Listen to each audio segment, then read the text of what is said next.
as of today. Aromas of woody oak, caramel, and vanilla with a taste that is sweet and balanced with caramel, vanilla, and fruity essences. Every barrel of Maker's Mark is aged to taste, not time. Maker's Mark, the star of your home bar. Please drink responsibly. Hi, I'm Grant Nelson, NDSU Bison basketball player. Whether it's playing basketball or driving in my car, I want to do everything to the best of my ability, on the court and off the court.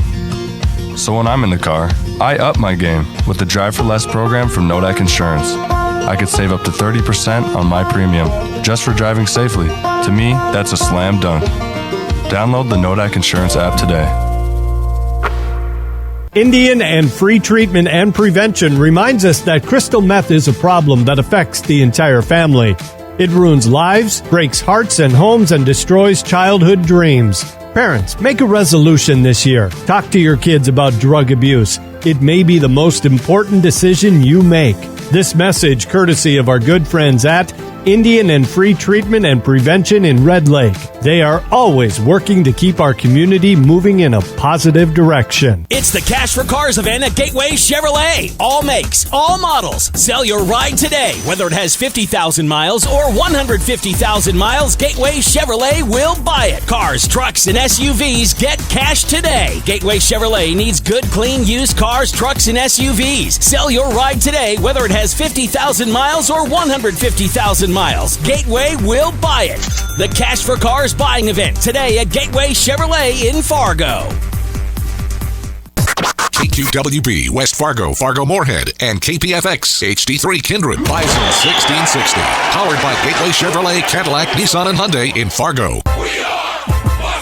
And here's what you need to know. According to the NFL Network, on a one-year trial basis, NFL owners approved a change to the league's fair catch rule that would give a team the ball on the 25-yard line following a fair catch on a kickoff, despite special teams coordinators unanimously opposing the change. ESPN reports that Seahawks Pro Bowl cornerback Tariq Woolen underwent knee surgery today and will be out until training camp. But good news for Chargers fans, because ESPN reports that running back Austin Eckler isn't going anywhere. He did request a trade in the offseason, but now he is staying in Los Angeles with close to $2 million in incentives added to his deal this season. And according to Pro Football Talk, Jets quarterback Aaron Rodgers did report to day one of OTAs, but he also said that he would be missing some sessions, while running back Breece Hall continues to recover from his torn ACL and will not be participating. I'm Monsi Bolaños.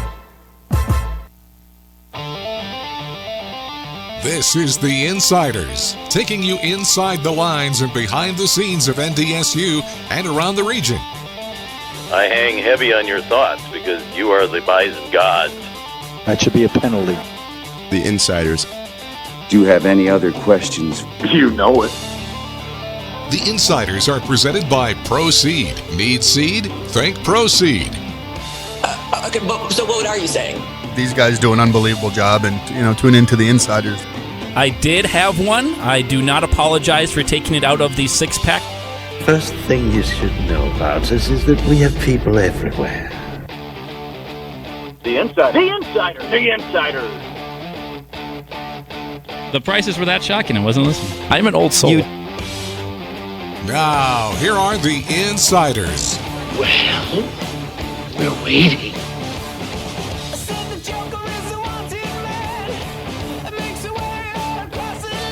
Another day, another dollar. Welcome in. It is the Insiders today with you. Gang's all here on a Tuesday. Plenty to talk about today as well. Andy, Kyle, and Micah. 2-hour tour of some sports talk with you, our great fans out there in Bison Nation. It is Summit League Tournament Week. Plenty to get to with the baseball programs. I was out there yesterday. Gotta get to our poll question from yesterday as well. Gotta get to that one. We will. Get to a lot of stuff today. Talk a little football today as well, with recruiting camps or ID camps coming up here for really all of the sports, but for football as well, which is a big camp for them in terms of finding talent for the upcoming recruiting classes, and also just connecting with the community a little bit out there. So we'll talk about that. We'll have a great guest on there, have some baseball conversation, and a brand new segment We usually do the Missouri Valley Mix. We've got the Summit League shoot-around for basketball season, but we're going to talk Summit League baseball primarily today. So we tried to brainstorm this before the show got going because I'm an alliteration junkie. And, Missouri Valley Mix, Summit League shoot-around, alliteration. Alliteration just works. It's easy to get stuff going with. Trying to come up with one for baseball. Had a lot of options. I think we're still deciding a little bit. But we didn't decide? We might have decided on, landed on Summit League Cycle. It doesn't have the S, but it has the S sound even with a C. I think we need a poll. Question of the day. Summit League Cycle. It was I don't want to call it a meeting of the minds. There was a lot of things thrown out. I'd call it a Diamond Dogs meeting. I don't think, and many of them were very good, if I'm being honest, and some of mine included. Yep. But apparently my opinion doesn't matter, so you and Mike are going to trump me on this one, and you're going to pick what you're going to pick. We had the Around the Horn. I'm excited for the new segment. Short Hop. I felt good about finding Short Hop in there. Summit League Short Hop. Summit League Swing. Short Stop. Swing. Around the Horn. That's the one. Yep. I think that one works. Yeah, I mean, it's ripping off a TV show. We're okay with that. I'm fine with ripping stuff off. I'm okay with that. Is that illegal? No. They won't care. Is our lawyer here? They wouldn't come after us for a segment. I'll go down the hall, talk to our lawyer. We'll figure it out, and then we'll know a lawyer. Yeah, I do. You know one of those. You can get out of legal trouble. We're okay with that. Well, I think we decided on Summit League Cycle, correct, Micah? That's on the stream there. Well, as long as we're sticking with it, then I say that's my idea. Okay. And that one was my pick. You can take it. That's totally fine. Also, so Summit League Cycle later this show with Adam Hildebrandt from Oral Roberts. We've gotten ideas from our listeners before. I believe the Hendricks maneuver was from a listener, a fan. Listener. Absolutely. So maybe our listeners have to get in on this because they have good ideas. Yeah, we weren't doing very good. Typically, we're 11:30 for this segment. Adam Hildebrandt's with Oral Roberts. They've got kind of basically they're at Newman. It's not a shoot around because that's what you would have for basketball. It's they're hitting the cage, getting some fielding practice in. They're getting a little practice in at Newman Outdoor Field. So he's with them. We'll do it at 12:30. So if you have a name for the segment, can change it. We have time to change this thing. We can put a news stream up for hour 2. I mean, that's easy to do on our horse cam there on our Facebook page, Bison 1660. So if there's a different thing we should call it other than the Summit League Cycle with Adam Hildebrandt coming up a little bit later. Now, the problem is we don't have an open. We're going to play like Summit League shoot-around open. Might still have to do that, but I'll just talk over it. We'll workshop it. We'll get there. We'll be fine on it. But if you had a different name, send it our way. Text in 701-476-1660. Call us. Email us. If you got a name for that segment, we'd be more than happy to take it. Try and keep it alliteration if you can. That's probably how you're going to win the contest, at least in my eyes. So. I thought a good second choice, and of course it was my choice, Summit League BP. And if you don't know what BP is, well, it's batting practice. But you can't say batting practice, Summit League batting practice, Summit League BP. It's all about shortening everything up. So, yeah, I mean, BP wasn't a bad one either. So I was a fan of Short Hop, personally. But if you got a different name out there, we just couldn't think of one. Maybe we're missing a very obvious one, or maybe we're not, and it's actually really difficult to come up with one for the sport of baseball. But Summit League Baseball Tournament coming up here this week through the weekend at Newman Outdoor Field. Get there, pack that place. I know there's a lot of things going on. It's nice weather. One weekend at the ballpark is a weekend well spent, and it will be a good time. There's some really good teams out there. NDSU's the 2 seed. They got every bit of an opportunity here to make an NCAA regional and continue their season on. It'd be great to see a bunch of fans coming out to Newman Outdoor Field and celebrate what should be a pretty fun Summit League baseball tournament. Also, the LA Lakers bow out in 4 games. It was not a gentleman's sweep, as Micah originally thought, but also yesterday you did say you weren't feeling gentleman's sweep anymore. You were actually going full-on sweep, so you were right there. You kind of backed into it, but I'll give it to you. Well, I think I'm correct either way. Yeah. Because we update our takes every single day. And I updated mine. I'm like, after seeing the first 3 games, I didn't think the Lakers were going to win. So that's why I'm like, the Nuggets are going to finish this on the road. 3 of the 4 games were very, very close. I was going to say, how did you watch that and think, there's no way there's going to be a gentleman's sweep? I would have watched it and be like, yeah, I feel really good about what I picked. I think you should have felt good about your original pick, the gentleman's sweep. No, I was feeling good because, like I said yesterday during the show, it was just the fact that the Nuggets, even though Lakers had early leads in games, Nuggets always came back. They have a good enough team to come back and they can go on these big runs. Weren't they down by close to 15 points at half? Yeah, I think it was 15-16. They outscored the Lakers 36-16 in the third quarter. LeBron James, though, I love how everyone said, LeBron, you can't count on him for 30-point playoff games. You just can't. He's too old, 20th season, whatever. He's 38 years old. You can't get it. He had 31 in the first half or something like that. Played all 24 minutes. All 24 minutes. Elimination game. Sat down for like 2 minutes of the entire game, maybe. I thought he only sat down for like 4 seconds. Something I thought like he sat that. down like for the 4 seconds before halftime or something. They let him go to the locker room early. And he has 40-something, I think it's 40 or 41 points, 10 rebounds and 9 assists. Almost a 40-point triple-double in the playoffs. Now, an elimination game, you say, can he do that?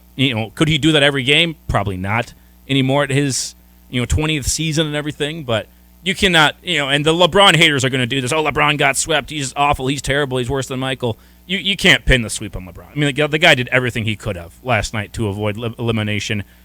Other guys just didn't really come along. AD had a good game. He had a double-double, 21 and 14, but you needed a little bit more from him. Some of the other guys didn't really step up. And we could do another edition of Sit Down, Be Humbled that we did before. Who was that? It was Dylan Brooks, right? We did Be Humbled for Brooks. We could do another one on D'Angelo Russell easily because I think it was before Game 5 of the Lakers-Warriors series.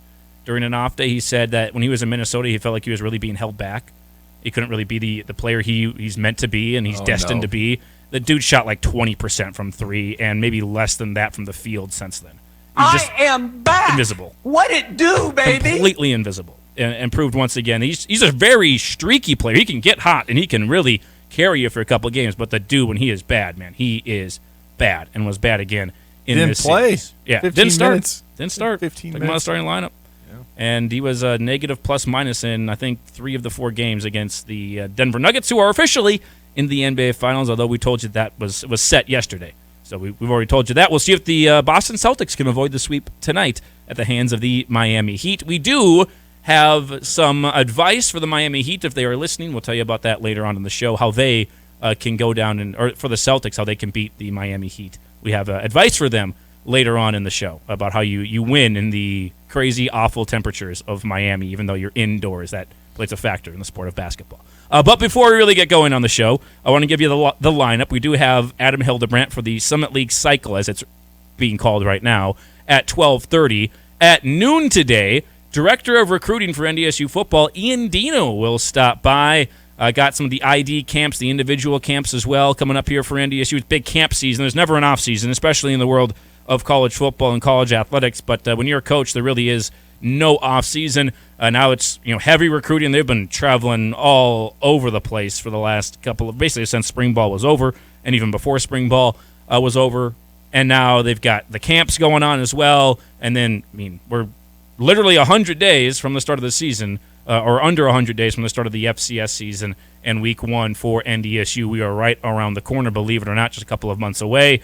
So they are going full bore, and that includes the recruiting side. So Ian Deno will stop by at noon.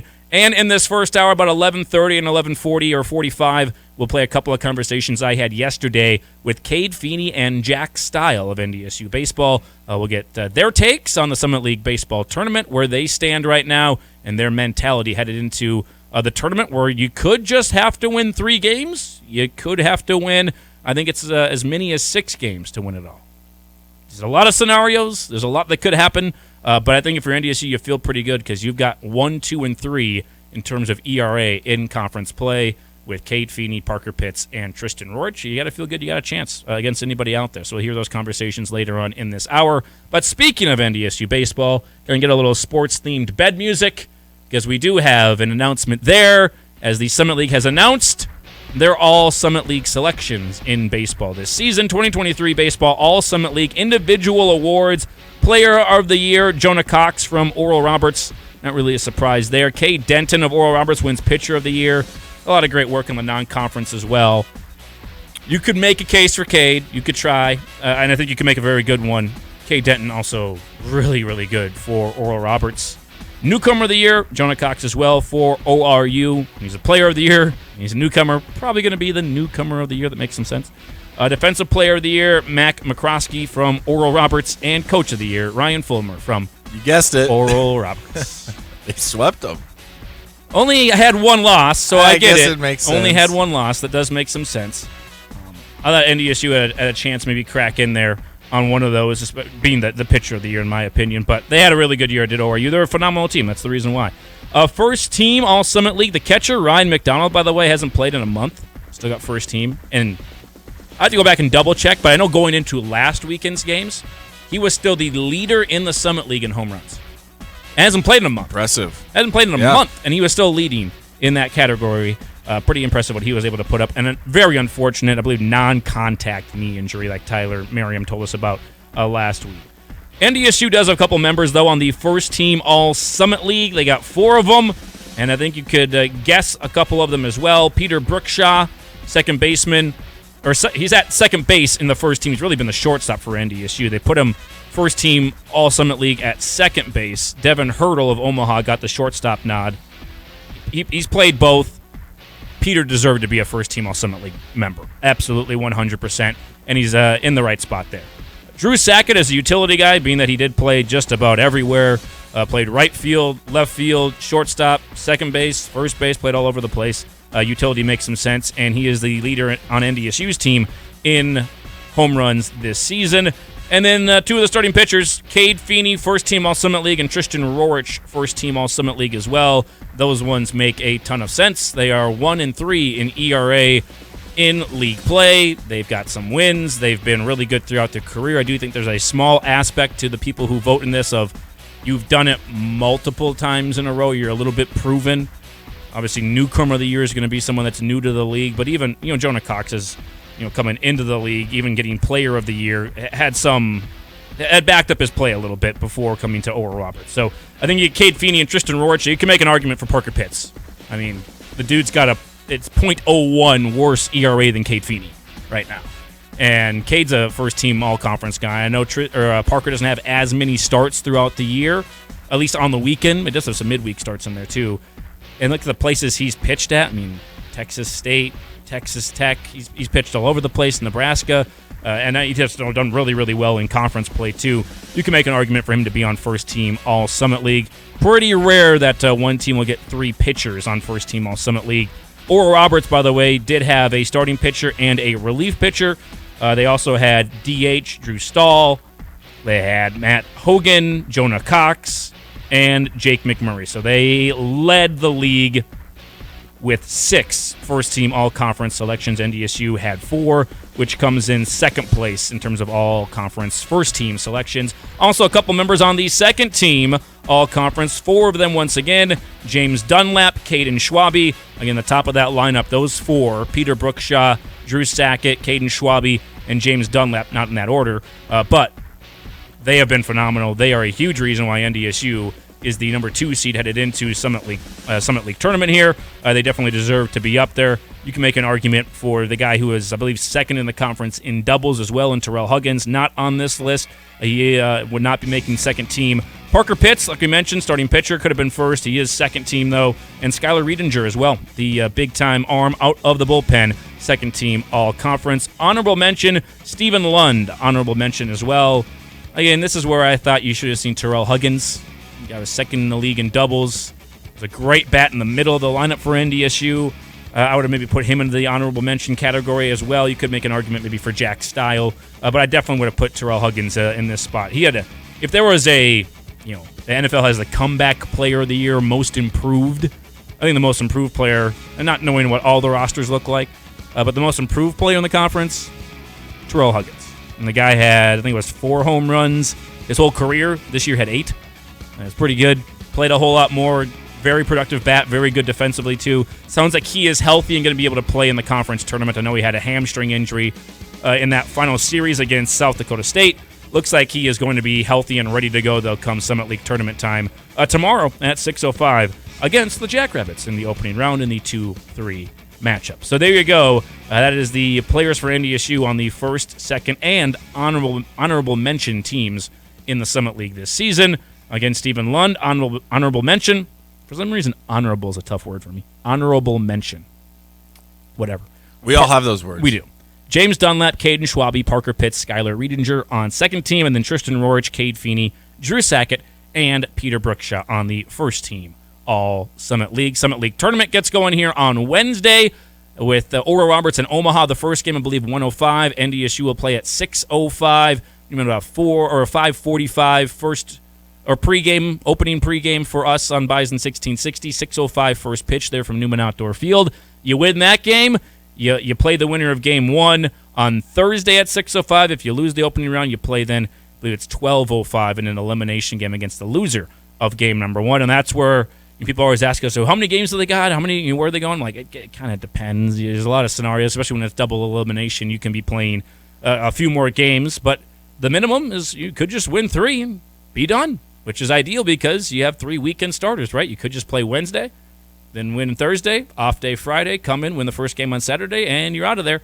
And you are going to an NCAA regional. Also, we don't know where that would be. People have asked me that. Oh, where's the tournament? Well, it's a bunch of regional sites. You kind of just, it's like the NCAA tournament. Like you go to any region area, you just don't really know until the bracket would be decided. So we will keep you updated best we can on that.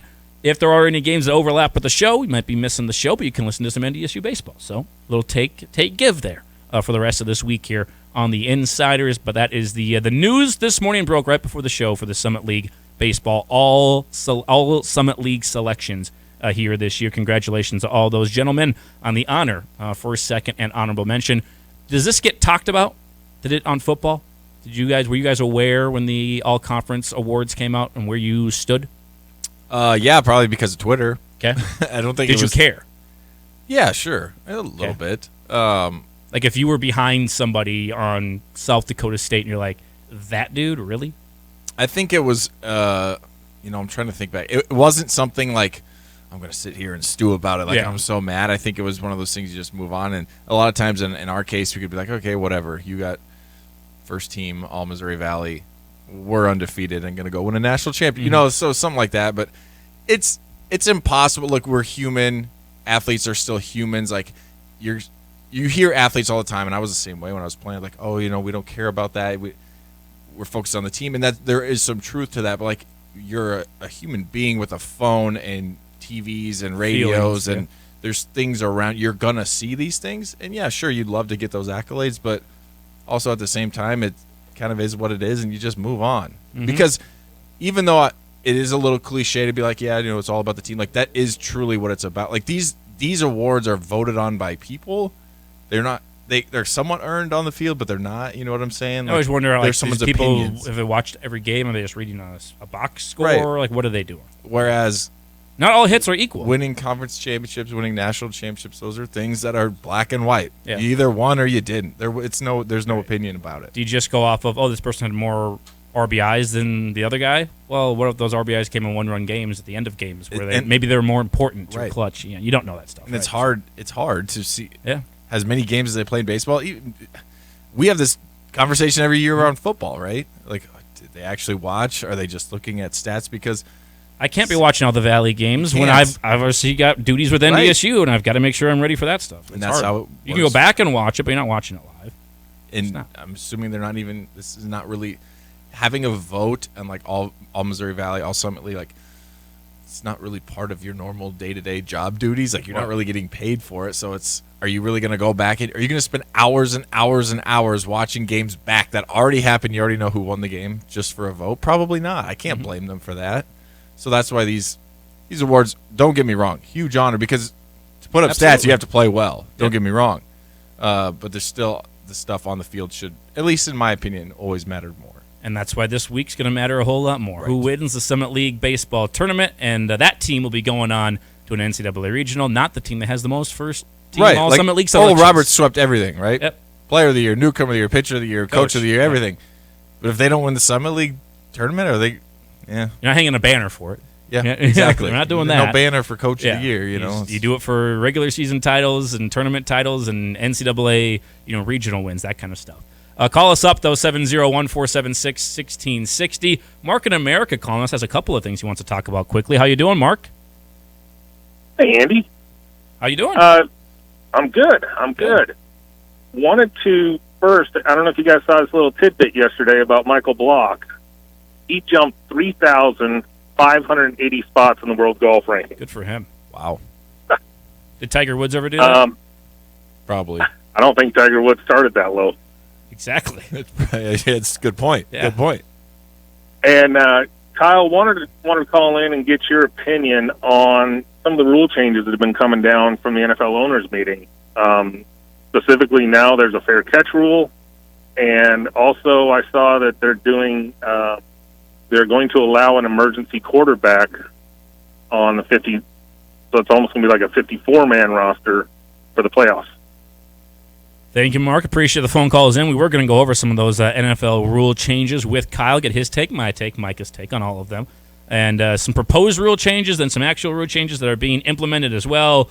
And the reaction around the league, I don't think it's – people are saying, oh, how, this is crazy that special teams coordinators don't like this rule. And I'm like, well, it kind of affects their job and probably in a negative way because it makes their job a little more obsolete. Right. So I get why they maybe – not be too happy about it. That would be the fair catch rule specifically on that one. We'll take a break before that, though. We'll take a break here. We'll come back. Then we'll get Kyle's thoughts on that stuff, some NFL rule changes, and a couple of NFL announcements as well that officially became official yesterday. Had me thinking about some sporting events and what you'd want in your hometown city. We'll discuss that on the other side when we come back.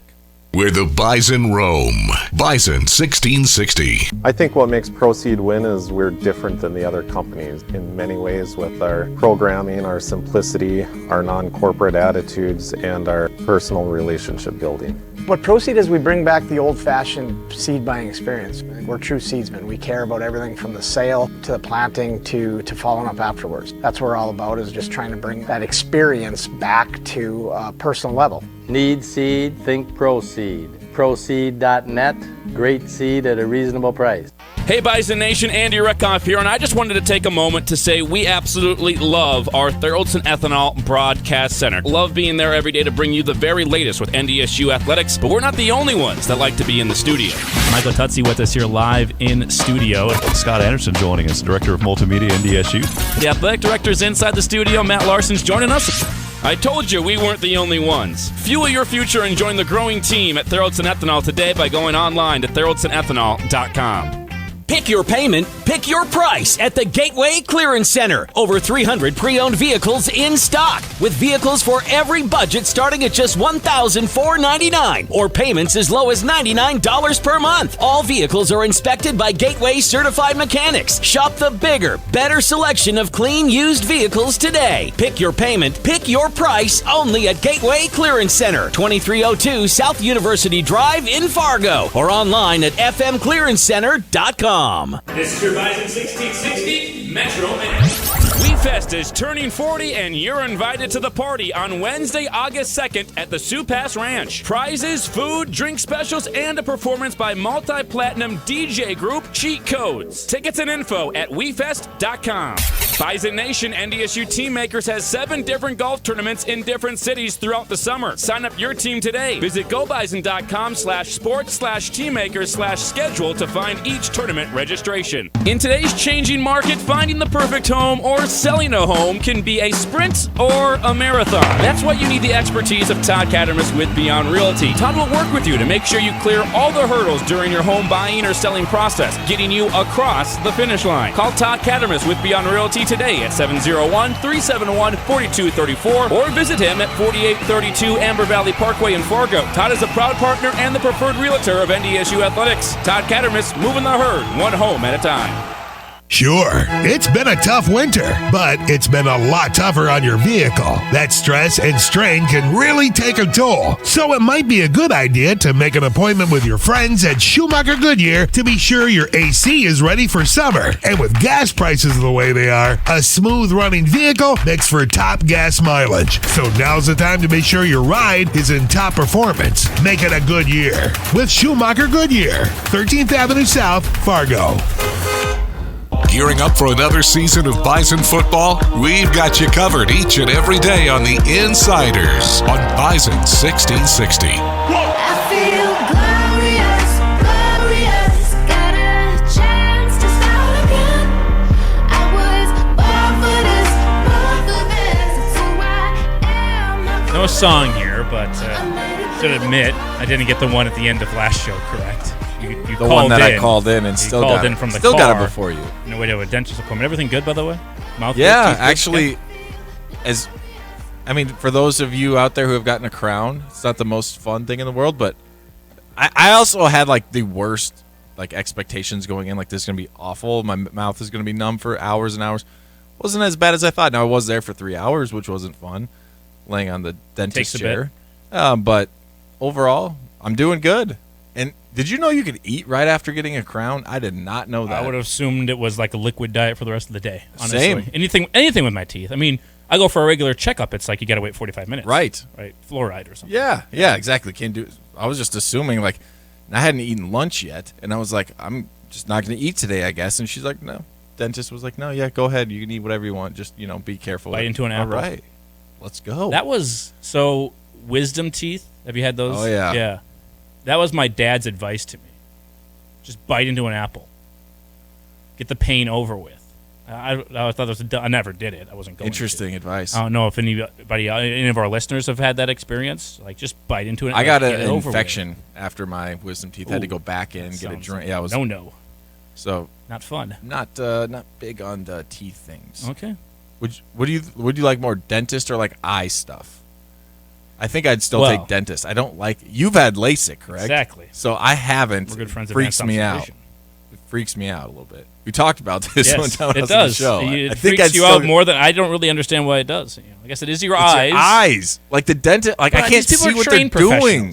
I know that, and I trust them, but also like with the eye, it's like I can see it coming. I know this doesn't make sense. With the dentist, you can't see. I don't know what they're doing. Right? No, you can see when they take the little hook thing and they bring it down. Like you can see it coming down. I look away. Close your eyes. Just look away, and the sound is the worst part of the drill thing that they got. Yeah, 100%. I've grown accustomed. I think if you were to ask my dentist, I think I'm a pretty good patient. I don't really give them too much trouble. I think I am too. Yeah, I'm just not a fan of. I distract myself with other things. So thinking about the 2024 foolproof NFL draft. Start getting on that, and then next thing you know, a dentist appointment is over. My dentist gave me headphones and a TV, so I just cranked those up as loud as I could. Now I can still hear everything. I have not had that. That's a really good idea, actually, by the dentist. That's nice. More riveting dentist talk in hour number 2 of the program. You never know what you're going to get. As always, show brought to you by Proceed, home of the right choice and right stuff programs online at proceed.net. Some NFL stories that dropped yesterday. We'll get to those in just a little bit, but Mark in America called in, so we'll answer his questions here first. Some new rule changes to the NFL. First off, I'm going to call this the Brock Purdy, Josh Johnson rule from last year, the 49ers rule we can call this, because last year, if you remember, NFC Championship game, Eagles, 49ers, Brock Purdy gets it on the elbow, I think something like tore his UCL in his elbow or something. He goes out, they bring in Josh Johnson, he gets a concussion, then they bring Brock Purdy back in because they don't have another quarterback. You only really dress 2 of them. Usually, yeah. And Purdy can't throw the ball, so just had to run it, and then Christian McCaffrey's playing quarterback. It was a debacle, and it was one of the reasons the Eagles got to the Super Bowl. Playoff game. Yeah, in the NFC Championship. If that were like week 2, then maybe they don't make a rule change. It's a playoff game. So they made a rule change where you can have the third quarterback active, and it does not count against your 53-man roster on game days, your active game day roster. Basically, it gives you an extra spot, but it's mandatory you use it for quarterback. You can't be like, correct. Oh, we just get an extra spot, I'm going to use this as another receiver. It has to be an extra quarterback, and I like the rule. I love the rule. And for people that don't know, you have 53 on your roster. You only dress 46. Yep. It's 53 active, only 46. That's not a lot of guys. 46 on game day, yeah. When you think about it, like in the grand scheme of things, you see college teams have 90 guys dressed up. You only have 46 guys dressed. So you think about, you can basically only have 2 quarterbacks. Now, there were games where we dressed 3. Like I remember Phillip Rivers was dinged up going into the game. So you're thinking, okay, I don't know how long he's going to play. So they dressed 3. But now you're taking away from a different position. They made a rule change, I believe. You've got 22 starters plus your special teams, so there's 25. You don't even have a backup for every position. No, you don't. Offensive linemen, sometimes you dress 7. Mm-hmm. So they made a rule about that because the thing about offensive linemen and quarterbacks, probably more than any other position, is they're not going to play anything else. Right. That's what they're going to do. They're going to play O-line. They're going to play quarterback. That's it. They're not contributing on special teams other than field goal. So I'm completely fine with this rule. I think they need to do it.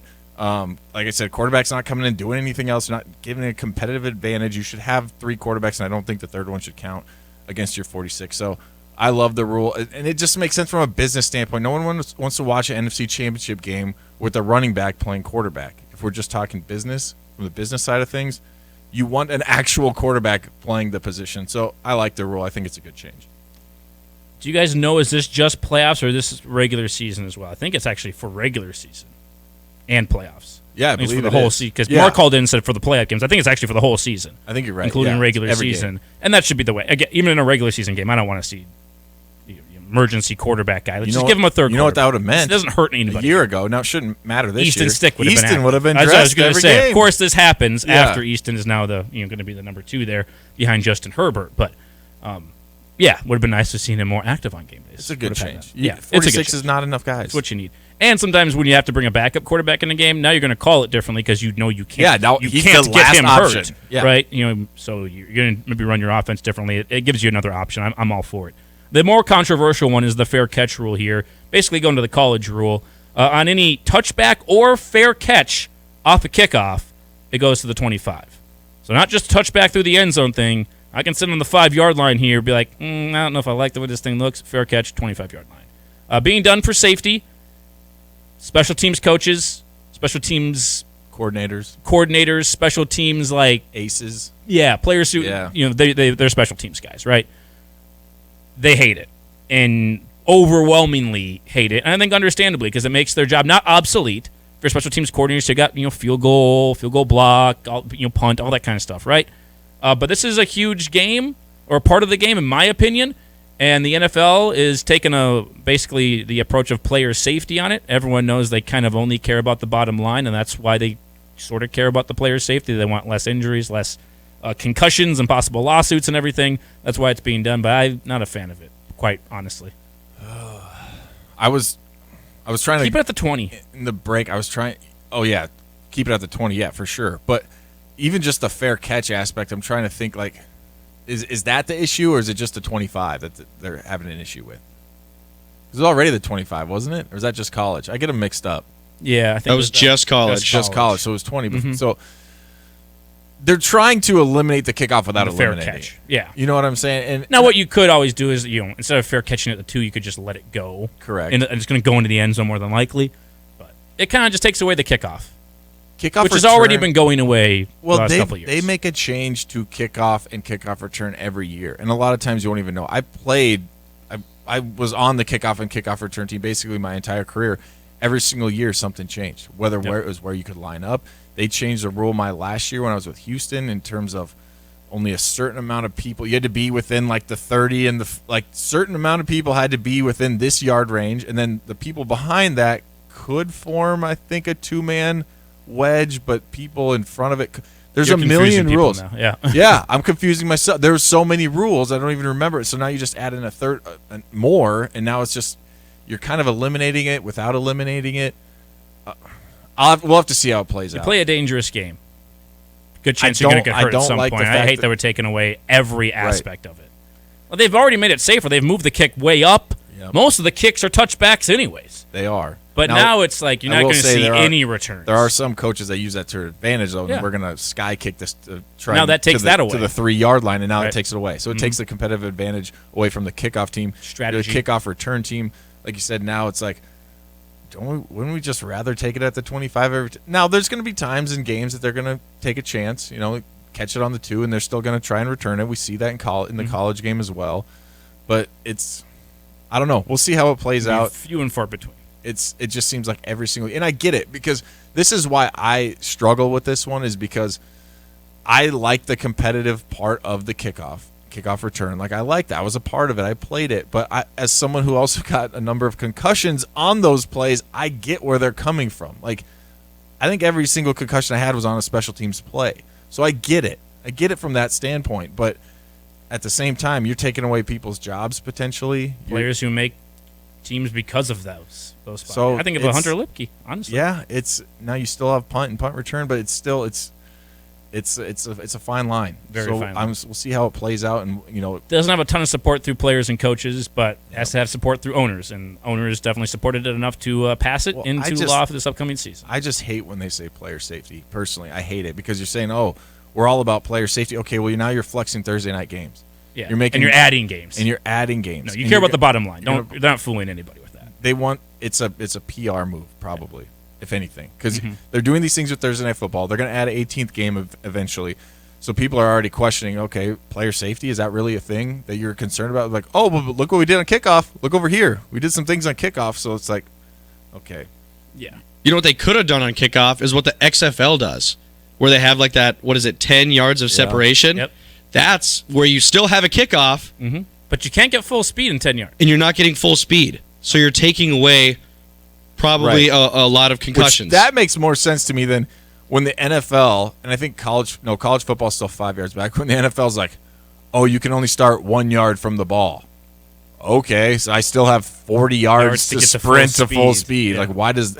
That'd be pretty cool, too, if the kicker's back and everyone just line up 10 yards from each other, just gearing up. Yeah. Ready to hit I kind of like the XFL rule. And it's not full speed. I think it looked kind of cool. And you still saw big kickoffs, and the kickoff was still a thing in the XFL. Darius Shepard, one of the best returners in the XFL this year. Yeah, and sometimes the lanes are even a little bit bigger to get those big plays and less of a chance of injury. So there's our thoughts on the new rules for the NFL. Also, a couple of events. We had already heard these were possibly going to be happening, but officially official from the NFL yesterday.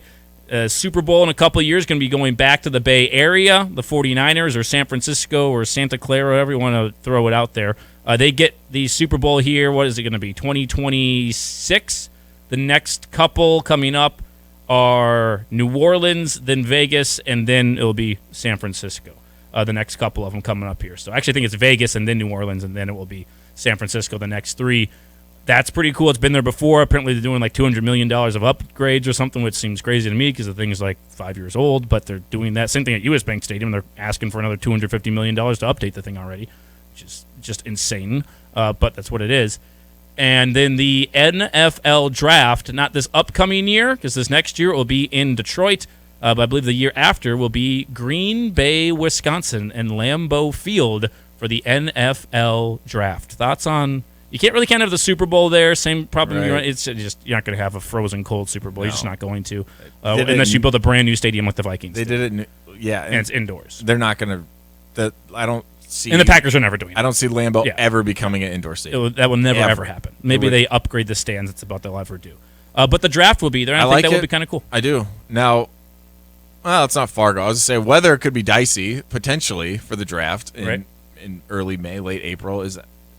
So there's a potential there, but that'll be an incredible atmosphere. It'll be very cold to the people coming from like Florida and Texas. They'll be like, "Oh, this is freezing." We'll be like, "It's 40 degrees, shirts off, sunglasses out, let's go." T-shirt weather. It's 20 in Fargo. What are you worrying about? This is amazing, right?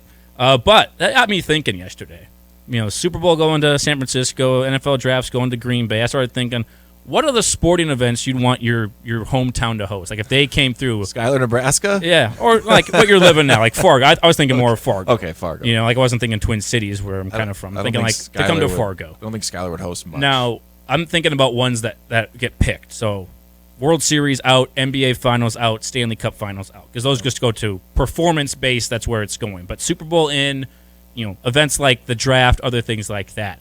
If there was an event you could have brought to your hometown, which one would you want and why? My top three, a PGA major.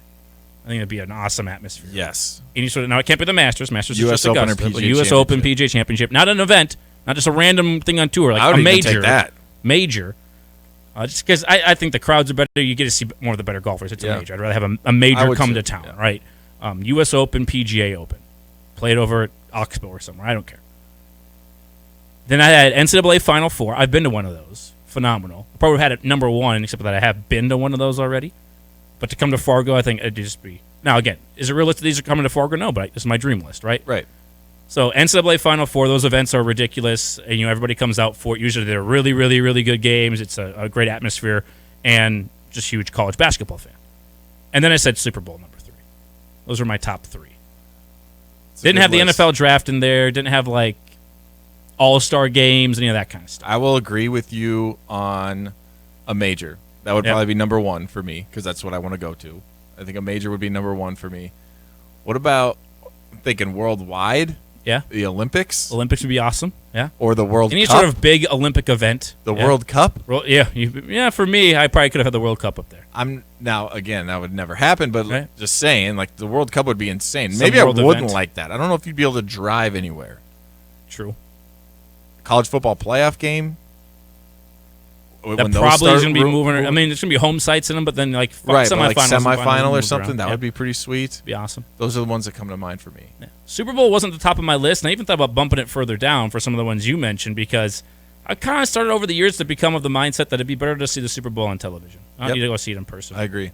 You're going to get a lot better view of the game and Super Bowl halftime show from your living room on the television set, and everyone brings over some sort of food. You get chips and dip, you get burgers, dessert, whatever, great drinks everybody brings over, costs you almost nothing, and you're watching it with friends rather than thousands of dollars for a ticket, overpriced everything, and I'm in the nosebleeds. I had the chance to go to Super Bowl when I was playing. You get tickets, and I didn't go.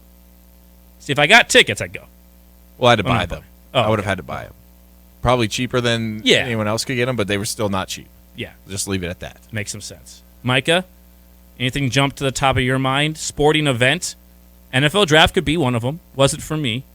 I think the Olympics would be cool. I think the Olympics cool. were I did not think really the cool. Olympics. Winter Olympics up in Fargo. Now that's an environment because it's already cold up here. Give me some bobsled, some luge. Some bobsled and luge rolling Fright around Mountain. in Fargo, Fright downtown. Mountain. Yeah. Fright Mountain. Bobsled. That'd be Where are you gonna perfect. ski at, though? We'll make. Hey, they just had it in what was it, Tokyo? And they made them. Yeah. It was like a giant snow hill. In the backdrop was like a nuclear power plant. That's right. Okay, so we could make one. We even have We've got space space in North Dakota. We Someone can rents make- out. Imagine renting out your farmland in the winter. Well, I'm not saying for them space, to build I'm saying mountains. the elevation. Yeah, well, we'll make stuff. We got smart people around here. We're making skyscrapers downtown. We I'm not we can saying build we a couldn't. slope. Yeah, we got that. Even like the junior nationals for hockey would be pretty cool to have right here in town. We've had obviously Frozen Four or they've had NCAA hockey regionals and stuff, but to have like the Olympics or some sort of national feel to it, USA feel, international feel to it, I should say, that'd be pretty cool. Ooh, what about the Ryder Cup? That would be sweet. That'd be another one up there with the Going PGA golf, major. yeah. I'd still rather have a US Open, I think. I'd rather have the Ryder Cup than a major. It's That's the tough. Ryder Cup has Ryder a cooler Cup's wild. environment. Yeah, It's the a wild environment one. itself is wild. Or bring the Waste Management Open from Arizona up into Fargo. Pretty sweet. I don't know if I'd go Ryder Cup or major. Probably. I think Ryder Cup. Made you think on this one at the I very think least. Ryder Made you Cup think. because you got the U.S. Everyone's rooting for the same people. You would assume. Yeah. Everyone here is rooting for the U.S. Well, there's some that are so we can all European. rally, and then there'll be some European fans as well. But for the majority, you can get behind your country. That's why I like the Olympics as well, because everyone's rooting for international the same person. feel to it. Where you got the Or if you got the country on the line. If you got a major, the major is more important in terms of winning, I would say. But people are going to be rooting for different people. Everyone's going to be rooting for Tom Hoagie around here. Sure do. Which is cool. That'd be cool. Right. I think I might pick the Ryder Cup. Okay, fair enough. I'll think about it. You're more than welcome to. So Ryder text Cup. us, 701-476-1660. What sporting event would you want to come to Fargo or your hometown, wherever you're listening from? It can't be, again, not the World Series, not, NBA Finals. Those ones are done on performance. But things like the Super Bowl, you got the NCAA Final Four, you got PGA events, got the draft, NBA draft there as well. If you're a big basketball fan, those kind of traveling events, which one would you want to come to your city? Just had me thinking about that last night with the news of the draft going to Green Bay, which they don't really get a lot of massive events like that out in Green Bay. And then also Santa Clara, San Francisco, basically getting the Super Bowl in a couple of years, which is they've gotten it, I think it was like 6-7 years ago. They got one as well. That would have been, I think, Mahomes' first Super Bowl. I was there. Were you? Not at the game. Did go to the game. Gotcha. I went to the You're events. around it. Yes. There you go. I've only been to the one that was Minneapolis in terms of the events. I was at that one as well.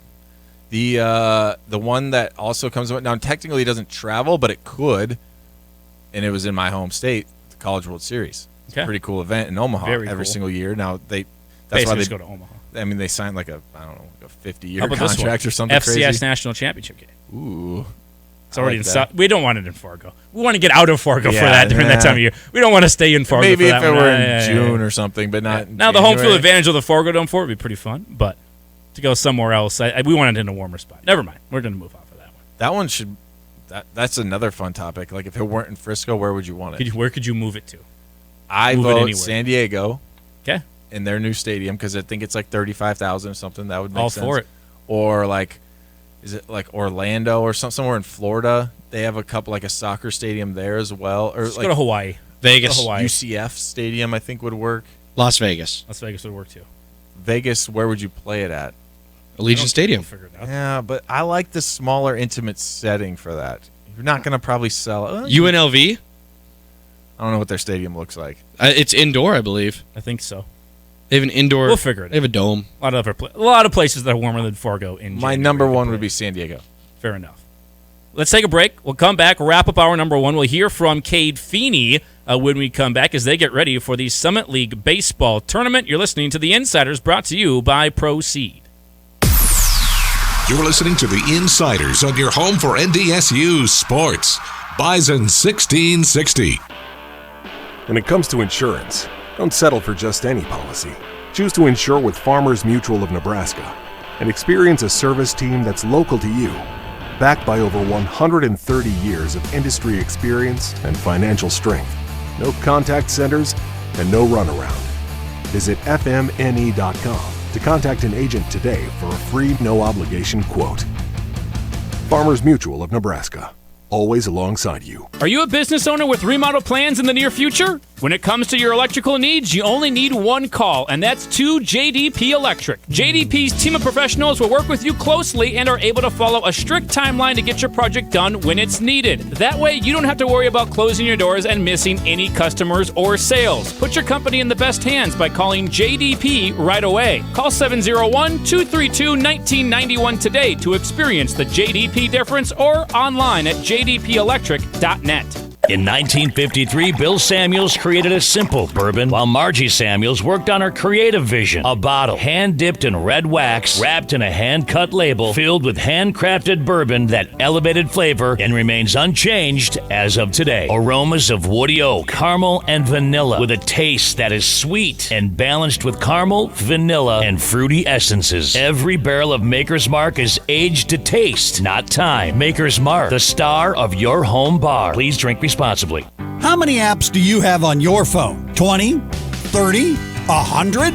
The only app that gets your car brand new clean is the Tommy's Express Car Wash app. Just download the app, pick your membership, add your info, and then head to Tommy's. Their license plate reader is convenient and fast, and you'll never have to get out of your car. You can even buy single washes on the app, too. You'll never wait in line for a wash again. Tommy's Express Car Wash with 4 FM locations. Looking for a challenging and rewarding opportunity as an electrical and instrumentation maintenance technician? Join the team at Theraldson Ethanol in Castleton. As an experienced electrician, you'll be responsible for maintaining and repairing large machinery and equipment, and will have the opportunity to learn and implement procedures specific to the ethanol industry. Journeyman electrical license or greater required. Work Monday through Friday from 7 a.m. to 4 p.m. and enjoy competitive salary and benefits package. Apply today at theraldsonethanol.com or send your resume to hr@theraldsonethanol.com.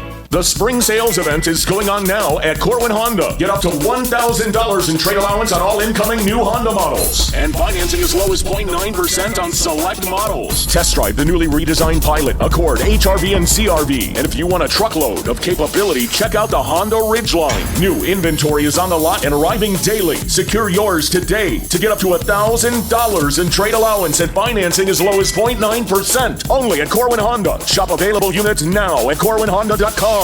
Your vehicle is likely one of your biggest assets and certainly your ultimate connection to freedom, so it needs to be kept in tip-top shape. And Jiffy Lube of Fargo will make it happen. With no appointment needed, just drive into any of the 3 convenient Fargo locations for their signature service oil change, which includes a check of all your vehicle's vital fluids and an inspection of other preventative maintenance items to ensure you're ready to hit the road. For over 40 years, locally owned Jiffy Lube of Fargo has been the place that Fargo Moorhead has counted on to keep them on the road.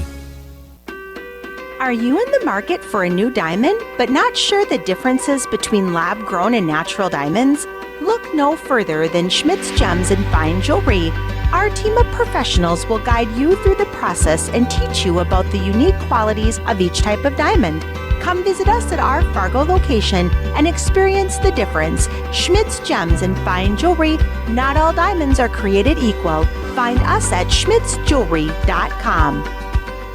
WeFest is having a 40th birthday party at the Sioux Pass Ranch, and everyone is invited. You don't need to be going to WeFest to get in on the fun. Come for food, drink specials, and a performance by multi-platinum DJ trio Cheat Codes. It's WeFest's birthday, but you'll be getting the gifts. You'll have 40 opportunities to win great prizes, and everyone that attends will be entered into a drawing to win a 3-year lease on a new Ford F-150 pickup courtesy of Northland Ford. The WeFest birthday party, Wednesday, August 2nd. For tickets and info, go to WeFest.com. See you at the ranch. Bison 1660.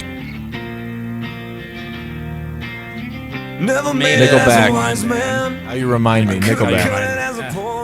I was trying to steal that from me. Try to. He gets it. He gets the point. Me and my wife were rocking out to some Nickelback this last weekend. Right. I heard a song and I was like, we need to listen to them. There's too much hate around Nickelback. Unfortunately, you're a huge Nickelback fan. Because I'm a big Nickelback fan. I really like their music. Yeah, I have no shame in saying that I was a Nickelback fan. Same. Not at all. No shame. But that means you like their music, so you recognize it right away. And I know. If you hated it, I would have had that. I know way too many Nickelback songs. Yeah, well, I think they're really, really good, including that one. I was trying to find where they're going on tour. Welcome back to the Insiders, talking Nickelback and dentist appointments like we have today, and other things, a lot of other things.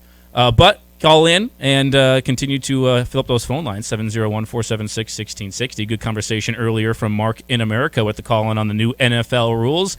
It was 20 yards on the touchbacks for the NFL. Now is going to be 25 yards on a fair catch or a kick through the end zone for the NFL, as that rule change is going to be implemented. It was voted on and passed. I don't think it was unanimous. I think it was 24-8 or something like that. It just has to be like a 3/4 majority, super majority, whatever you would call that one. New rule implemented there, along with your third quarterback also active on game days, which we are all in favor of. We don't need any running backs, receivers, defensive backs throwing passes. We just really don't have a third quarterback active on game days. Totally fine with that one. Right now, though, let's talk some Summit League baseball. Caught up with a couple of players yesterday out at Newman Outdoor Field. You hear from them today, including Cade Feeney, who is a first-team All-Summit League member and the best ERA in conference play in the Summit League this season. He'll be going for you on Wednesday in game number 1 for the Bison against SDSU. Caught up with him yesterday and asked, hey, you guys just saw this team. You just saw the Jacks last week. Is that an advantage or a disadvantage? I don't think it's an advantage or disadvantage. I think we've been all year playing teams twice, and I think, we saw more of their arms out of the pen, so that obviously will help us hitting-wise. But as a pitcher, you kind of just go in with the game plan where you stick to what you're good at and then focus on their weaknesses after. And as a pitcher, Newman Outdoor Field compared to other fields in the conference, a little bit bigger. It's got to be an advantage for you guys as a pitcher, knowing maybe you can attack them a little bit more. Yeah, definitely. This place definitely plays as a graveyard most times, but looking ahead, I think the wind is going to be more offensive this weekend. So it's good for our hitters. I know there's been a lot of hits that our hitters obviously didn't go their way because of Newman. So so it's going to be a fun experience. Get the fans blowing out when you guys are up to the plate and have them blowing back in when you guys are pitching out there. You, Parker, and Tristan are the top 3 guys in ERA in the conference during conference play. Was there anything that clicked for you guys when conference play started? You're good during non-con too, but especially in conference, it seems like different mentality, maybe different numbers up there. Yeah, I think definitely non-conference helped us out. Playing Texas State, and obviously bigger competition. Just obviously made our stuff better, our pitch location better. So I think going into conference, we were like, okay, we've competed with the bigger schools. Now, obviously, we're in the Summit, so it's obviously not that big of a conference. But there's good players all around. Mike Bovee. So, you just gotta go in every day and compete. And as well with you, a couple of years ago, you were not the number 1 guy in the rotation, but you've pitched in this tournament quite a bit. What's different for you this year when you're kind of the top guy, the headline, or the ace, so to speak, of the staff compared to maybe when you were a true freshman? I think going into tournaments is the same thing. Is your day, you got to be out there prepared and ready to go. And, some things might not go your way, ball might not bounce your way, but you just got to keep pitching, minimize every inning, and put as many zeros as you can up. We were talking with Jack Style a little bit ago, and he said there's a couple of times when you're pitching and he's maybe not even quite set because you're going so quick up there. What about the pace with you on the mound? Yeah, I'd say I'm a quicker guy. I like to catch the ball and just keep rolling, and it kind of helps my mind just because I'm not thinking of anything. I'm catching the ball, and all I'm doing is just playing catch with Bill back there, or Bush, I should say. So I think that's the biggest part, is just catching the ball, going, get my sign, and just going. Have you always worked that quickly? Yes, for the most part. There's been times where I do slow down, and then that's when my stuff kind of dissipates. They want to ask you as well about the Texas Tech win earlier in the year. That was a travel nightmare for the team. I know some of the guys showed up an hour and a half or so before first pitch. You guys still go in there and you beat a top 25 ranked team. You pitched in that one. What was that atmosphere like, and how was it trying to attack their lineup? Yeah, it was a great atmosphere. Going into the lineup, Oaks does a good job preparing us pitchers, and we knew the first 4 or 5 guys were definitely good guys. And I think Cash was their 2-hole or 3-hole, and he's a top 5 round draft pick, I think. So, I mean, going in, we knew what guys we couldn't let beat us. And the biggest part is just getting that first guy out of each inning. That helps a lot. If that first guy gets on, then it becomes a roller coaster where things can go downhill. I know this first game is against SDSU, and that's obviously what you're worried about. But people think about ORU, only 1 loss in conference. Obviously, you guys were that 1 loss. Knowing that you have beaten them, what kind of confidence does that give you guys in terms of winning the whole tournament? Yeah, I mean, going into the tournament, that's our only mindset, is the 1 game at a time, win each game, and overall win the tournament. And ORU is a great team. I mean, every Omaha, SDSU, they're all great teams, and it's baseball. Anything can happen. So, I mean, going into day 1, it's us against SDSU, and then we'll focus around day 2, day 3, whatever has in store for us. Getting a little extra time off here since your last start. Just how's the arm feeling at this point of the season? Good. Everything's good. Everything's ready to go, and these 2 extra days obviously help, and a little out of routine, but I'm good to go. Yeah. There's a lot of different scenarios. You winning the first game, then losing one, or winning both, and getting Friday out. There's a whole bunch of scenarios that can happen here. For you, pitching Wednesday, would you be good to come back on a Saturday if needed there? Definitely with recovery, I'm pretty decent at it, so obviously I would have to hit a lot more arm care and get everything in. But yeah, I mean, if I'm sure adrenaline will take over. If coach needs me, I'm gonna obviously go out and go try to do my thing. At least a couple of innings out there, yeah. Give it a little help. Well, Cade, you had a great year so far. Congratulations on that, and best of luck here in the tournament. Appreciate it. Thank you. There you go. First team All Summit League performer, Cade Feeney. Talk about that a little bit more in hour number 2. End of hour number 1, though, we get going with the second hour of the program. Talking some NDSU football. Ian Deno, Director of Recruiting. It's camp season. Camps galore. Talk NDSU football and recruiting when we come back next Tuesday on The Insiders.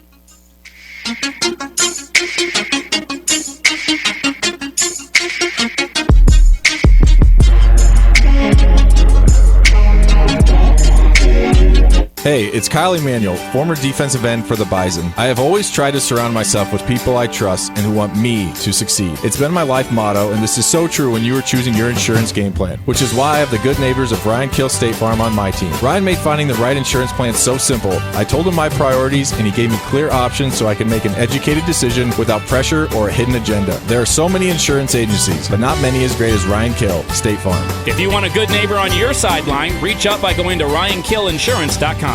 Yee-hoo! I struck gold! Gold, I tell you! You're in Fargo. You're lying. I do not lie. Look at this thing of beauty. Whoa, I gotta admit, that does look beautiful. Golden French crust with delicious sauce, real cheese, and tasty toppings. Where do you find this? They call it Pizza Patrol. You call 241-9000 or online at 2419000.com. You are on the service, I keep them on the road. You know you really are for the Pizza Patrol.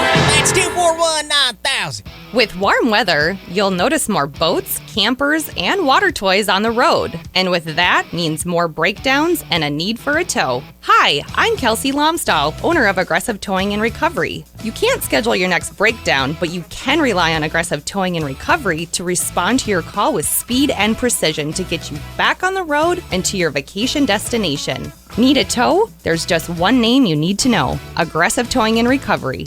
Online at aggressivetow.com. Spring in the savings at Eyes on Broadway and Rexine Family Eye Care. Hi, I'm Dr. Michael Rexine, your downtown eye doc. This month, save big with 10% off your first pair of glasses and 30% off additional pairs. Everyday wear, computer wear, sun wear, we will find what's right for you. Why choose just one pair? Get a pair for every occasion. Set up an appointment with Dr. Michael Rexine or myself, Dr. Vanessa Manlove, at michaelrexine.com, with locations in both Fargo and Mayville. Eyes on Broadway.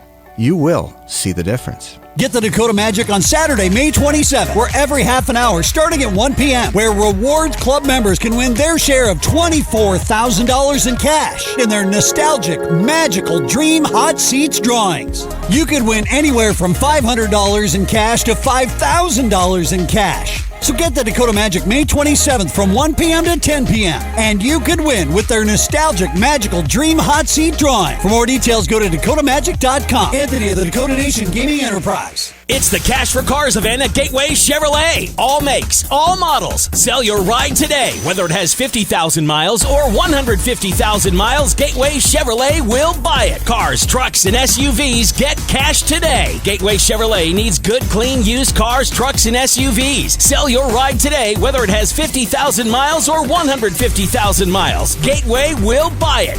The Cash for Cars buying event today at Gateway Chevrolet in Fargo. Rice Companies understands that strong buildings and strong communities start with strong connections. They know the importance of every bolt, every beam, and every handshake. Every connection must be strong. When you work with Rice Companies, you're building on more than concrete and steel. You're building on knowledge and expertise with people you can trust. People who value your investment as much as you do. Connect with Rice Companies, your local Butler builder, and experience the difference strong connections can make for your business. Learn more and see career opportunities at ricecompanies.com. KQWB West Fargo, KPFX HD3 Kindred, and K224FD Fargo. Bison 1660, powered by Gateway Chevrolet, Cadillac, Nissan, and Hyundai in Fargo. This is The Insiders, taking you inside the lines and behind the scenes of NDSU and around the region. I hang heavy on your thoughts because you are the Bison gods. That should be a penalty. The Insiders. Do you have any other questions? You know it. The Insiders are presented by Proseed. Need seed? Think Proseed. Okay, so what are you saying? These guys do an unbelievable job, and tune into The Insiders. I did have one. I do not apologize for taking it out of the six-pack. First thing you should know about us is that we have people everywhere. The Insider. The Insider. The Insider. The prices were that shocking. I wasn't listening. I'm an old soul. Now, here are the Insiders. Well, we're waiting. Our number 2 of the Insiders, Andy Rickoff, Kyle Emanuel, Mike Gabindi with you. The LA Lakers got swept last night. LeBron had a 40-point, almost triple-double, 1 assist shy of it. Nikola Jokic hit a crazy step back 3 at the shot clock buzzer, a couple of them. He was just unbelievable. Had a triple-double again. LeBron had the final shot. Now, this is something about LeBron. His whole career he has talked about. There's been a lot of times he has not taken the final shot. He has passed it to somebody else. He gets a lot of criticism for it. He's not always taking the final shot. And he's always said, I'm going to make the right basketball decision. If I'm double-teamed or triple-teamed, I'm going to get it to my teammate. I'm going to make the right basketball decision. Last play, I think there was 4 seconds left. Ball inbounded to LeBron. They're down 2. And he takes it to the hole, takes it to the rack, ends up basically getting triple-teamed. Harsh double-team with Aaron Gordon and Jamal Murray. And then Jokic was right over there ready to block anything as well. The ball got tied up as Murray got a hand on it. LeBron didn't really even get a shot off as it got blocked by Aaron Gordon, even though there were players open. Should he have passed the ball? Or are you okay with him doing what he did on the final shot when he had a 40-point, 10-rebound, and 9-assist game? I think hindsight, it's easy to say, yeah, he should have passed. Anthony Davis was sitting. Now, Anthony Davis sitting at the three-point line. He's a good three-point shooter. I don't know if that's what I would want right there. I think he could have cut to the basket, maybe made it a little bit of an easier shot. But he's LeBron James. I'm not a LeBron fan. I will admit that freely. However, when you are one of the greatest players of all time, like you said, he's had criticism. I'm okay with him taking the last shot. Now, again, hindsight, it didn't look like the best shot. He got double-teamed. Maybe he should have passed it. But when you are who you are and you're LeBron James, I think he should have done something differently. Obviously, he dribbled right into basically a triple team, but I'm okay with him taking the last shot. I think that last shot maybe is a little bit different than other last shots in games, too, because we heard afterwards maybe a little bit of doubt if he's going to be back next year. Just a little bit. Where did that come from? I mean, out of nowhere, right, to Dave McMenamin and then of ESPN, and then he had something in the post-game press conference too. He was asked He wasn't even really directly asked about his retiring or anything. He was asked about something else, and then he kind of went and basically said, "I've got a lot to think about my basketball future. A lot to think about." 20 seasons. Obviously, he's 38. He's still great. I mean, he's one of the best players in the league. Still, he's not really been a harsh decline. He's not a great 3-point shooter or anything, but he still can get to the rack at will. He can do just about anything he wants on a basketball court, and still really good defensively. So he's got plenty left to give, but just a question, I think, if he wants to at this point. I always thought he would want to play with his son, which is a couple years away he's still. Coming back. He's coming I back. think he's coming back, too. But maybe that played into his mind. This might be my last shot ever. This is going to be my shot. Maybe that played into his mind. Might have. Passing it off. I don't know. Now everyone's trying to speculate, well, why did he say it? Was he trying to control a narrative? Is he trying to get ESPN to continue to talk about him and still not talk about the Nuggets? Even though the Lakers aren't going to be in the finals, Nuggets we're going to talk about the swept Lakers. the Western Conference Finals, and no one's saying anything about them. Yep. All they're talking about is the Lakers. Lakers got swept, not the Nuggets swept the Lakers. Correct, and is LeBron coming back? He'll be back. Yes. I think he'll be back. And 100%. Kyrie, because for some reason we want to keep talking about Kyrie, which is so stupid. Instead, let's talk NDSU football. They've got camps coming up. It's camp season for the Bison on June 16th through the 18th, and then June 23rd through the 25th, with the Bison Indy camps on the horizon. Director of recruiting for NDSU, Ian Deno, nice enough to give us some time on the Epic Companies hotline.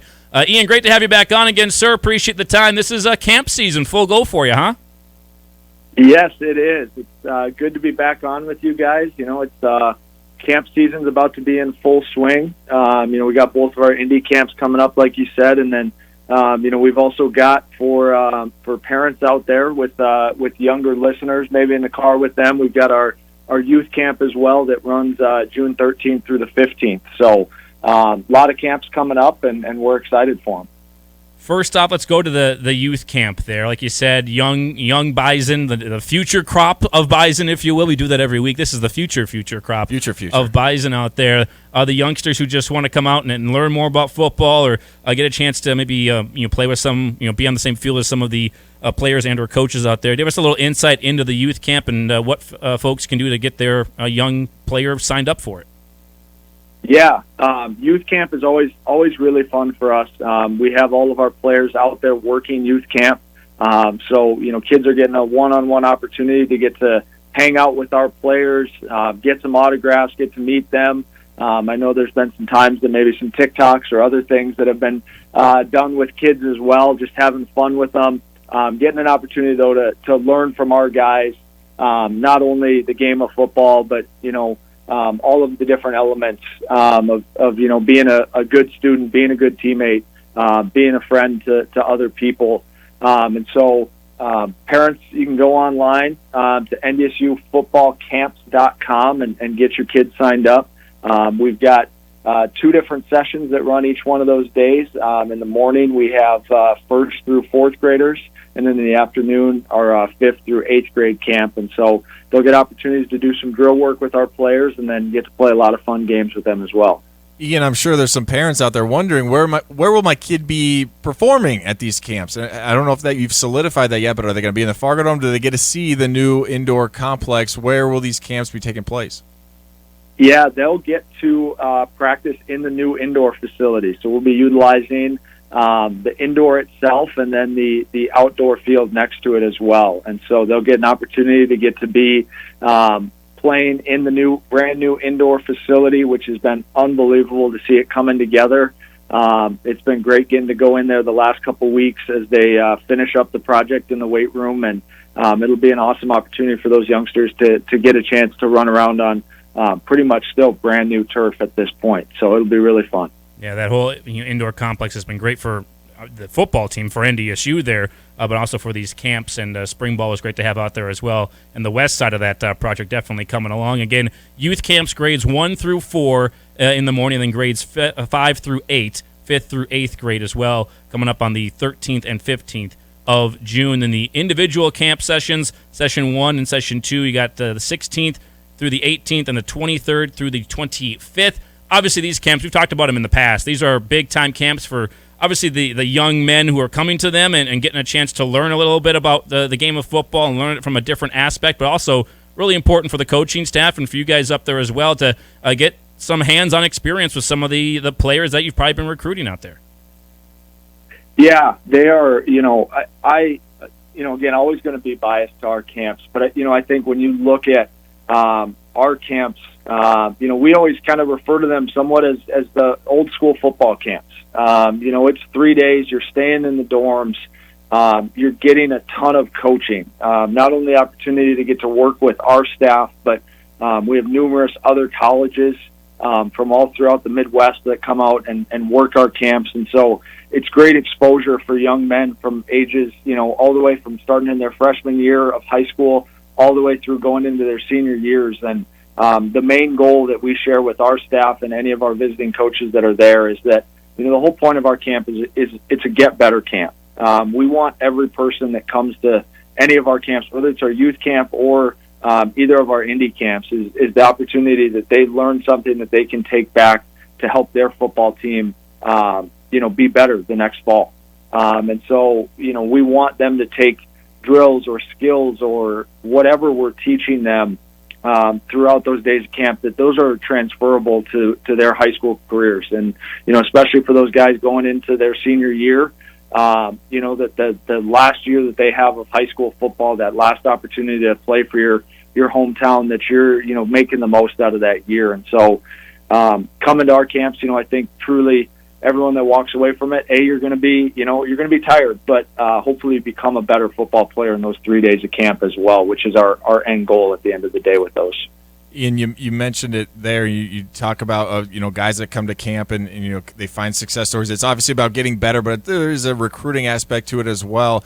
You have Cody Mauch on your graphic listed on social media. Is there any success stories that come to mind? Guys that showed up to camp and you're just like, wow, we didn't have him on our radar before. How many of those stories are there like that come out of these camps?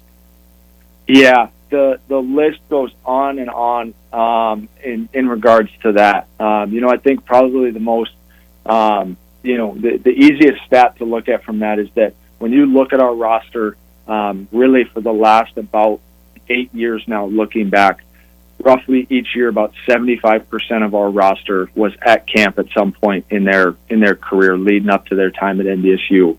And so, we always tell kids that, you want to understand what it takes to be a Bison and what it takes to be a part of this program. The best way to prove that you have that toughness and that tenacity to be, a great member of this football program is coming out and showing your skills at those 3 days of camp. And so when you see over 75% of the roster coming from those camps, us getting an evaluation as a staff, I don't know if there's a better evaluation tool than getting 3 days on the grass, seeing guys compete.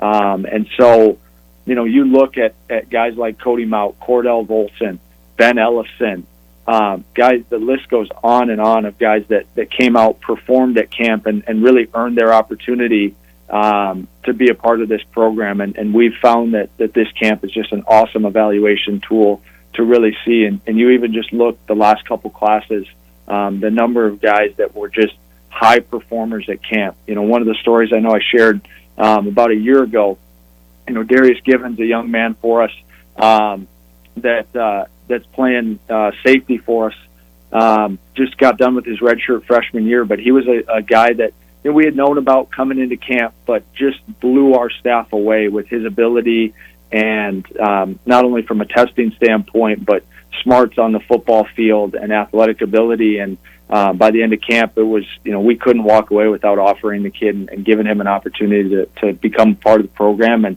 excited for the bright future that he has ahead of him. And so, those stories can go on and on of guys that came out and really earned their opportunity at one of our camps at some point in their high school career. Again, Ian Deno, Director of Recruiting for NDSU Football, with us on the Epic Companies hotline. How about some stats here? These stats are pretty impressive for you, Kyle. Of the last 8 signing classes, 182 of the 240 attended NDSU football camps. That's 75%. And 75% of the 2022 NDSU team came to a Bison football camp. 40-plus colleges/universities represented at camp with 70-plus college coaches. I do love that aspect of it. Like you said, this is not just the coaching staff at NDSU. I think it would be really hard if it was, because the amount of guys you have coming to these camps is pretty tremendous. So you get more than just a couple of coaches there. You have some great coaches from around the area too. Lots of eyes on them, and this really is a phenomenal event. What is it like partnering with all those other universities as well, and getting some of those staff to come in for these camps? I think it's great. I think it's a great element that we've been able to incorporate into our camps, being able to have those other staffs here, because it's a great evaluation tool for them as well. Throughout the Midwest, there's not many other places that you can go and get that 3-day evaluation, and so it's great being able to have coaches. And one of the things that's great is the consistency that we have with the visiting coaches, having coaches from Wisconsin, Michigan, Minnesota, Iowa, South Dakota, North Dakota. I mean, all over throughout the Midwest, that we're going to have college coaches here, and coaches that continue to come back and understand, some of the drill work that we're going to be going through, have good relationships with our coaches, which makes it a really seamless process, having them out there. But then again, like I was saying at the beginning here, the opportunity for them to get that evaluation as well, and build relationships during our camp over 3 days with these young men that they're getting the opportunity to work with. It's really great being able to have those guys, and they become an extension of our staff, helping with everything that we do. And so I think that's a great element to our camp as well. Ian, talk to us a little bit about the schedule. So you got 3 days there. What can these kids expect that are coming to camp? I believe it's full pads. You got individual drills, team drills, scrimmages. What can they expect when they come to camp? Yeah, so one of the big things, we start out our camps with getting some testing done. So we do some individualized testing, the 40-yard dash, pro agility, vertical, getting some just natural numbers on the guys, and then all of our sessions of camp are all what we consider half pads or shells, so shoulder pads and helmets for camps. And so starting that first Friday, we'll go through all the testing. Then in the afternoon, we'll get into some individual work and do a little bit of competitive drills that day. But really, a lot of the competitive drill work picks up on Saturday. And so we'll roll into multiple individual sessions where we're working on drill work, technique throughout the day. And then at the end of each one of those kind of individual sessions, which is about an hour of each of those, we'll get into some one-on-one drill work. So doing some, DB wide receiver one-on-ones, some pass rush and board drill one-on-ones with our linemen, doing some blitz pickup with our running backs and linebackers, and all really trying to work towards position-specific one-on-ones, seeing how they get out and compete. And, one of the biggest things that we look for during those during that drill work time is what's the toughness? Who's jumping up in front of the line, wanting to take extra reps. One of my stories that I love to share every single year, back in 2019, there was a young man by the name of Lashaka Rokes, and he jumped up 6 times in a row, taking pass rush reps back to back to back to back. And right there on the field earned his opportunity to be a Bison here. And obviously, that same pass rush pedigree has now shown up in games. And so to see a kid that was that competitive to jump up and want to go 6 times in a row when everyone else was getting tired, to see a guy with that kind of competitive drive, we all know that's what it takes to be a part of this program. And so throughout the 3 days, we'll do, like I said, those individual drills, working on technique, but then also doing some of that competitive work. And so rolling into Sunday, we wrap up around noon on Sunday, so we'll pack in a lot of stuff Sunday morning to be able to get that drill work and then competitive drills in as well on Sunday. I believe the number is 20 different states for players that have come to NDSU via these camps, that have ended up on the roster, at least for NDSU via these camps. And again, got the youth camps coming up, also the individual camps, and those ones coming up here in the next couple of weeks up at NDSU. Director of Recruiting Ian Deno here with us. Wanted to ask you just briefly again, Ian, about just the cycle. We've already seen a couple of the commits for the 2024 class. We know that is full go for you guys, obviously, right now. How far out, though, are you guys working on camps, and how is the new cycle of things in terms of recruiting kind of affected how far out you guys recruit? Yeah, I think every year the recruiting cycle in general is really seeing changes.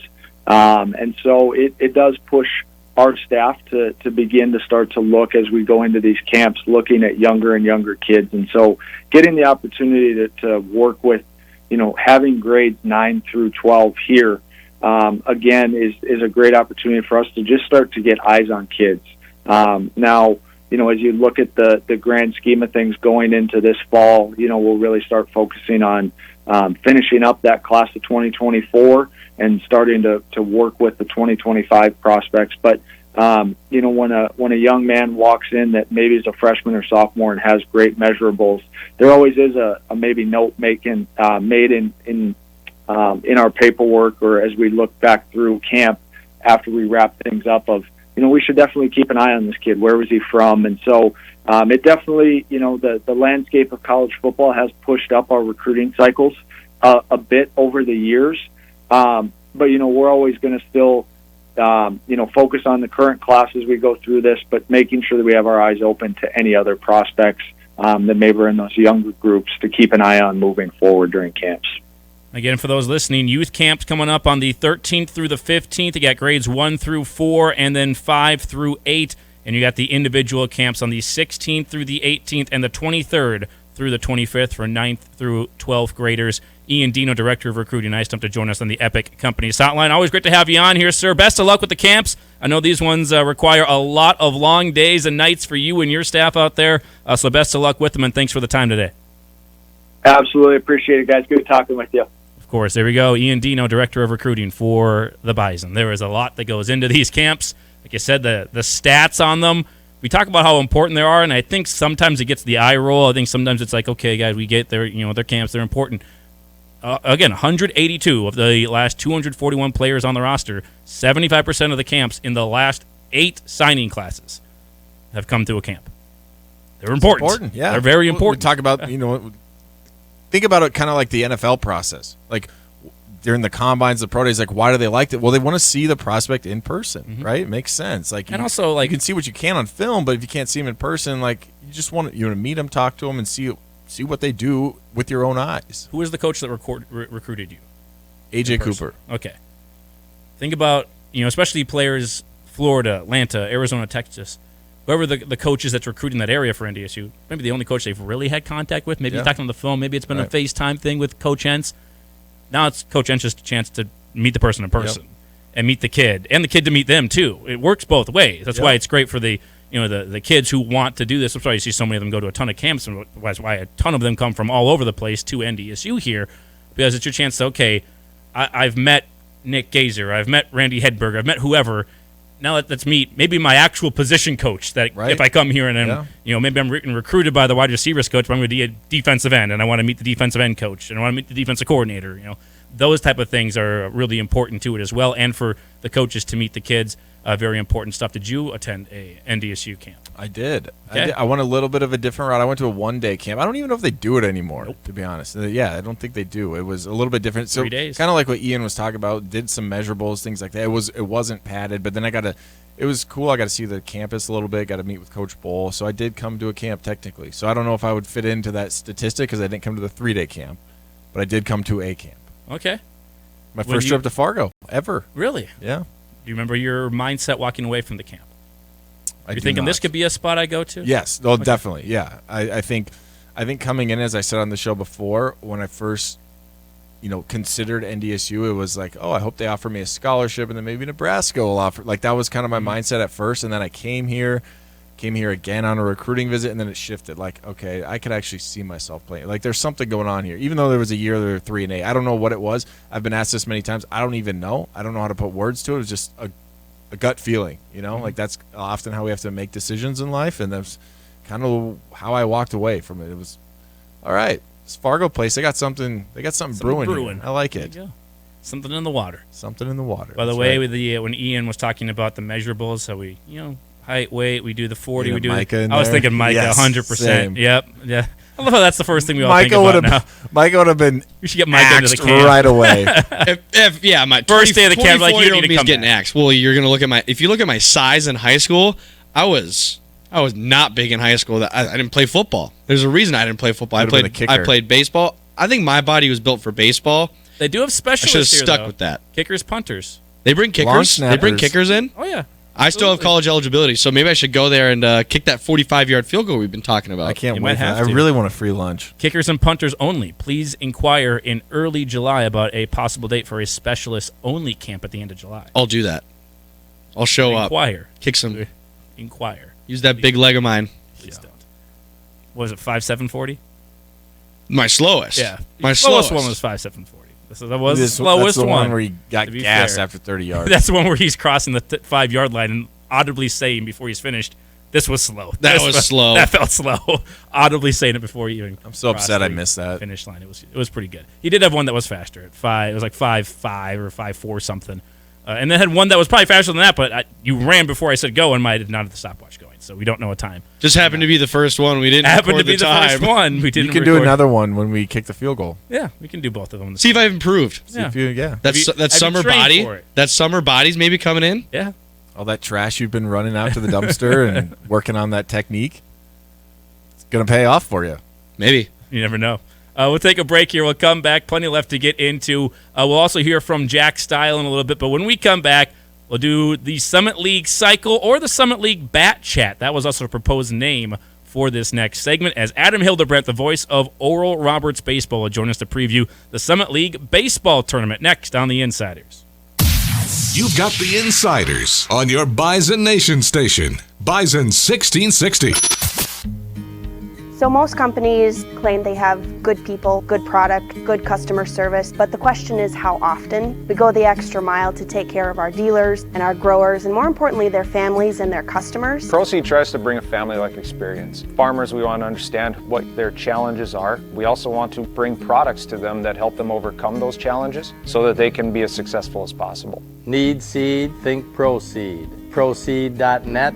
Great seed at a reasonable price. Pick your payment, pick your price at the Gateway Clearance Center. Over 300 pre-owned vehicles in stock, with vehicles for every budget starting at just $1,499 or payments as low as $99 per month. All vehicles are inspected by Gateway certified mechanics. Shop the bigger, better selection of clean used vehicles today. Pick your payment, pick your price only at Gateway Clearance Center, 2302 South University Drive in Fargo, or online at fmclearancecenter.com. If there's one thing I know about farmers, it's that they are resilient. This is Scott Solandic with Cornerstone Bank. Farmers are known to rise to ever-changing challenges, whether it be higher land prices and rent costs, risk management, or diversification. Cornerstone Bank offers an experienced team that you can turn to.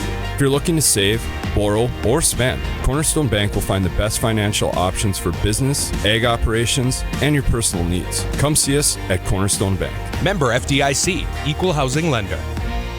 WeFest is having a 40th birthday party at the Sioux Pass Ranch, and everyone is invited. You don't need to be going to WeFest to get in on the fun. Come for food, drink specials, and a performance by multi-platinum DJ trio Cheat Codes. It's WeFest's birthday, but you'll be getting the gifts. You'll have 40 opportunities to win great prizes, and everyone that attends will be entered into a drawing to win a 3-year lease on a new Ford F-150 pickup courtesy of Northland Ford. The WeFest birthday party, Wednesday, August 2nd. For tickets and info, go to WeFest.com. See you at the ranch. Attention, attention! Are you a plumbing journeyman or apprentice? We want you! The region's fastest growing heating, cooling, and plumbing contractor, Valley Service Mechanical, is looking for journeymen and apprentices, and we're hiring immediately. We offer competitive pay, incentives, and a fun team to work with. If you're not happy where you're at, we'll make it worth your time to check out why you should join the Valley Service Mechanical team. It's easy to apply online today at valleyservice.net. Just click the red banner. That's valleyservice.net.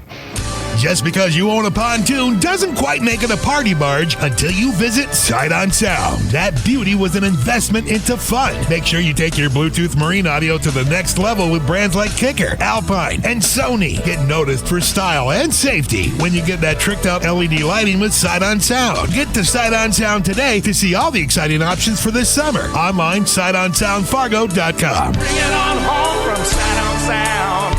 Sight on Sound, Main Avenue, Fargo. Are you in the market for a new vehicle? Corwin Auto has you covered. Corwin Auto has over 800 new vehicles available and more arriving daily. New vehicle inventory from the brands you love. Honda, Toyota, Chrysler, Dodge, Jeep, and Ram. New cars, trucks, and SUVs. Some with incentives as low as 0.9% financing and dealer rebates. You'll be able to get behind the wheel for less. Shop the largest selection of new vehicle inventory in the area. Now, only at Corwin Auto. Visit us online at corwinauto.com. Attention all North Dakota veterans. In a partnership with the Veteran Service Office, Healing Hyperbarics is proud to announce all North Dakota veterans can receive hyperbaric treatments at no cost to them. Whether you're treating for post-traumatic stress disorder, post-COVID long hauler, or chronic pain, or others, Healing Hyperbarics is your one-stop shop for total body wellness. Inquire with your Veteran Service Office for more information on this grant, or find us at healinghyperbarics.com. That's healinghyperbarics.com. We take great pride in really doing all the research and the work behind the scenes to make sure that our products just work. We have our own staff member that helps pick the hybrids and the varieties that work in our area. It's meant for you, not for somebody 200 miles away. We test our seed locally. We produce our seed locally, so we get to see our production fields, where they need to be, and if they work there. Need seed? Think Proseed. Proseed.net. Great seed at a reasonable price. All the lights. I was going to give that one to you. Artist. I should probably. I should know it. Rihanna. No. Not the main artist. She's in it though, right? Not the main artist. That's 0.25 points. Nope, not a point. That's not nothing? I don't get Calvin Harris? No. I don't get any. Is this Rihanna singing right now? That would be. Yeah. I don't get anything for that. Well, I knew that. I wasn't going to say. It's featuring her. Who is it? So no one else has even sang yet. I need to hear the other voice. All of the lights part. Kanye West. Is it Kanye? Actually, well, now just Ye West. Yay. So I get at least. That's a thing. Wait, he just dropped the con's gone? Yeah, he's not Kanye. He's just Ye West. It's news to me. Honestly. So I'm really not getting anything for that? I'm not giving you anything. Wow. And he gets a half point. Okay, this game is rigged. Well, honestly, the half point shouldn't even count. I mean, they literally say it first words. I didn't preview. I didn't put it in preview. I was like, oh yeah, that's a good song. Let's throw that in there. It's a very solid song. Also, a very solid segment. There's no real segue from that. I tried. There's not really. I did your best. I put an effort out. There wasn't a great effort. There is a segment that we're going to have right now, though. Let's talk about the baseball tournament, Summit League baseball tournament. We announced the first team all-conference members a little while ago. NDSU landing 4 on the first team, 4 on the second team, and an honorable mention on the Summit League all-conference teams as they get ready for the Summit League tournament here at Newman Outdoor Field Wednesday, Thursday, Friday, and Saturday. There at Newman Outdoor Field. Really encourage everyone to come on out, support this team, but also watch the whole tournament. It's really good baseball. You got some really good teams that will be taking place as NDSU, the 2 seed, got the 3 seed of SDSU. Omaha made it as the 4 seed, and the number 1 seed is Oral Roberts, and their play-by-play voice joins us on the Summit League cycle. The Summit League cycle. There you go. Nice. I think that worked. I think it did. Also, shout out to Ron Johnson on our text line, 701-476-1660. Summit League Bat Chat. That was pretty good. I like that. I like that from Ron. That was also really solid out there. But Adam Hildebrandt, the play-by-play voice for Oral Roberts, nice enough to join us on the Epic Companies hotline. After making the trek up here from Tulsa to Fargo yesterday, they are getting ready for their opening round match against Omaha in the 1-4. Adam, great to have you back on, sir. Trip go good? You find your way up here to Fargo okay? Yeah, it's been a long one. We left Wednesday from Tulsa and went to Macomb and played 3 at Western. Instead of driving all the way back home and then flying or driving up here, we drove to Minneapolis, stayed a couple nights, and then finished off the drive yesterday. So we're here, and they're down there practicing right now. We just started up our league designated practice time. So there you go. About that time. Extended road trip for Oral Roberts on this one. Is this the longest the team's been away from Tulsa all season then? I I think so. We would have had there was a week where they did like a Texas road trip in the month of or in the over the week of spring break, and played a road series and then played a Tuesday and Wednesday on the road before coming home. So that would have been like 6 days. This one's definitely going to be the longest this year, though. We had one similar last year, but this will be the longest this season. And Adam Hildebrandt here with us talking about the Summit League baseball tournament coming up. You guys just got done with Western Illinois, took 3 from them, 7-4, 12-2, and 12-0 in 8 innings on that last one as well. An all-natural surface there, I believe, correct? And obviously an all-natural surface here at Newman Outdoor Field. Yeah, those were only games 3, 4, and 5 on a natural surface for ORU this year. And 2 of those previous 5 were at Oklahoma State and Missouri State. Oklahoma State has one of the most pristine parks in the country, and Missouri State plays a AA park. So even the natural field surface conditions have been really good. But yeah, good to get a series in on a natural surface before this tournament. And there were only 2 errors made, and I think one of them was a throwing error anyway. And on the other one, they threw a guy out immediately following. So it's been a really good defensive team all year.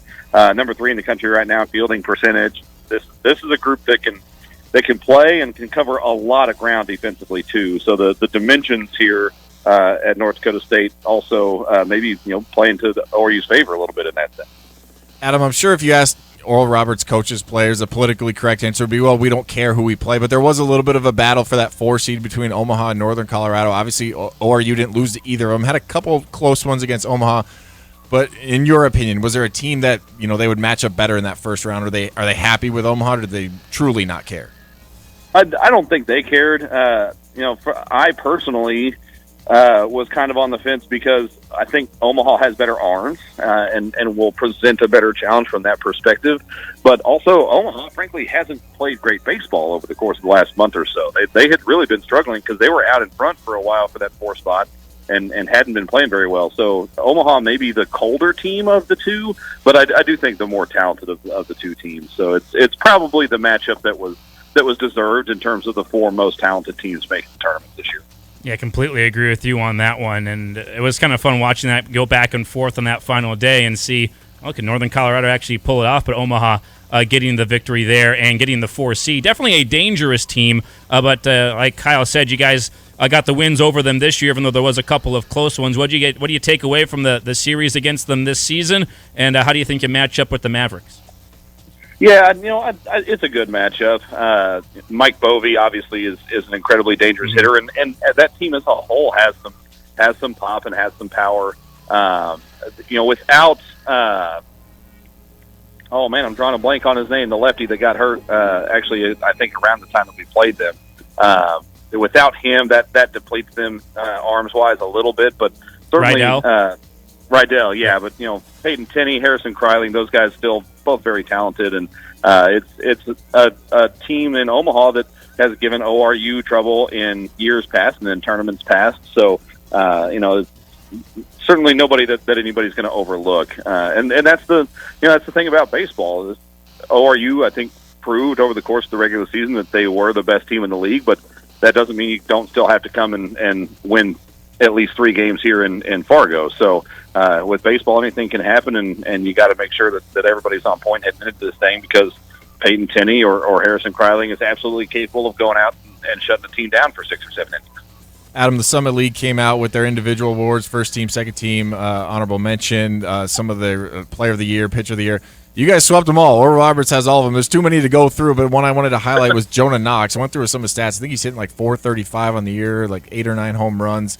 What can you tell, NDSU fans, baseball fans in general, that will be out at Newman Outdoor Field about Jonah Knox and what he can do? Jonah Cox, get it right. Jonah Cox, sorry. No, you're good. I can't read. I mean, Jonah is obviously an incredible talent. He's hit in all but one. He hasn't hit in all but one game this year. 38 game hit streak, and he hit in every Summit League game, which I've been trying to research. To my knowledge, that has not been done before. I think he's the only player in conference history that's had a hit in every Summit League game that they played in over the course of a year. But a high energy, like bubbly personality.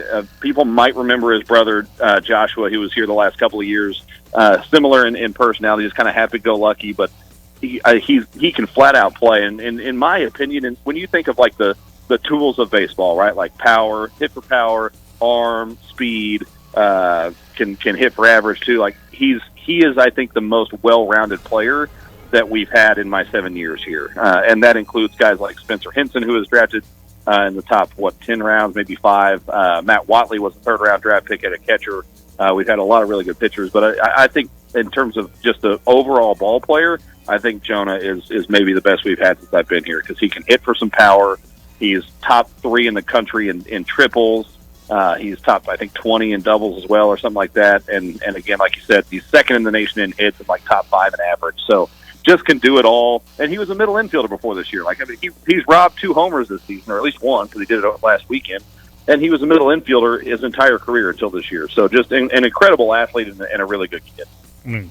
Tops in batting average, but top 3 in batting average, slugging percentage, on-base percentage, or runs scored, hits, runs batted in, double. Like he's all over the place in terms of the leaders for sure, and that's why he was the player of the year, and rightfully so.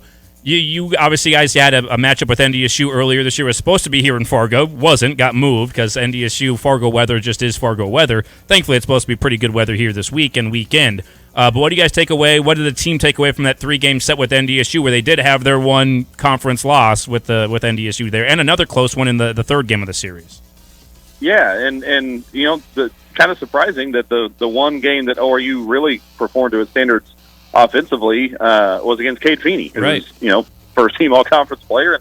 And, you know, if you flip that script, the game that North Dakota State won, they got to Kate Denton in the 9th inning to win that game, who was the conference pitcher of the year. So, you know, both teams who I think we've known all year were probably the best 2 teams in the league, and that series played out in that manner. You know, the weather was not ideal even in Omaha. It was pretty chilly that weekend, but that was one of the weekends in which ORU kind of struggled a little bit offensively. Matt Hogan, I think, was still dealing with an injury at that time, so you know, didn't have a great offensive weekend, but the defense and the pitching were there, and I would imagine that we'll see similar games if they match up here in Fargo again. You know, like you mentioned, you had the 9th inning win for North Dakota State in Game 2, and then I think we ended up going a total of 13 in Game 3 before the Golden Eagles finally won that one. So I would imagine very competitive games here as well. And I mean, heck, you just take a look at the all-conference teams. All of the first-team starting pitchers and all of the second-team starting pitchers came from these 2 squads. So when you got that kind of talent on the mound, generally speaking, you're going to end up with some close contests. We're talking about pitchers, and obviously one of the conversations we've had around NDSU baseball is, you know, what are they going to do with the arms? What's the rotation going to be like? So obviously, and I'll try to get this name right. My apologies to Jonah Cox. Cade Denton, as you just mentioned, the pitcher of the year. What do you think the plan is for him? Are they going to throw him just as long as he can go in the first round and try and maybe keep him available, you know, if you get to that championship game? What's the plan for the rotation for ORU? So that's the unique thing about Cade specifically, and you don't see this very often. He's a reliever. He has pitched in 30 games, I think, at this point this year, and leads the country, or is top 5 in the country in saves, leads the conference in saves. And that's the great thing about having him out of that pen is you can really use him whenever you want to. So ORU as a team actually leads the nation in saves. A lot of the time, once they get to the 7th, they'll leave a guy in if he's pitching well, and so has picked up some 3-inning saves over the course of the year. But he'll be ready to go in Game 1, and he recovers well.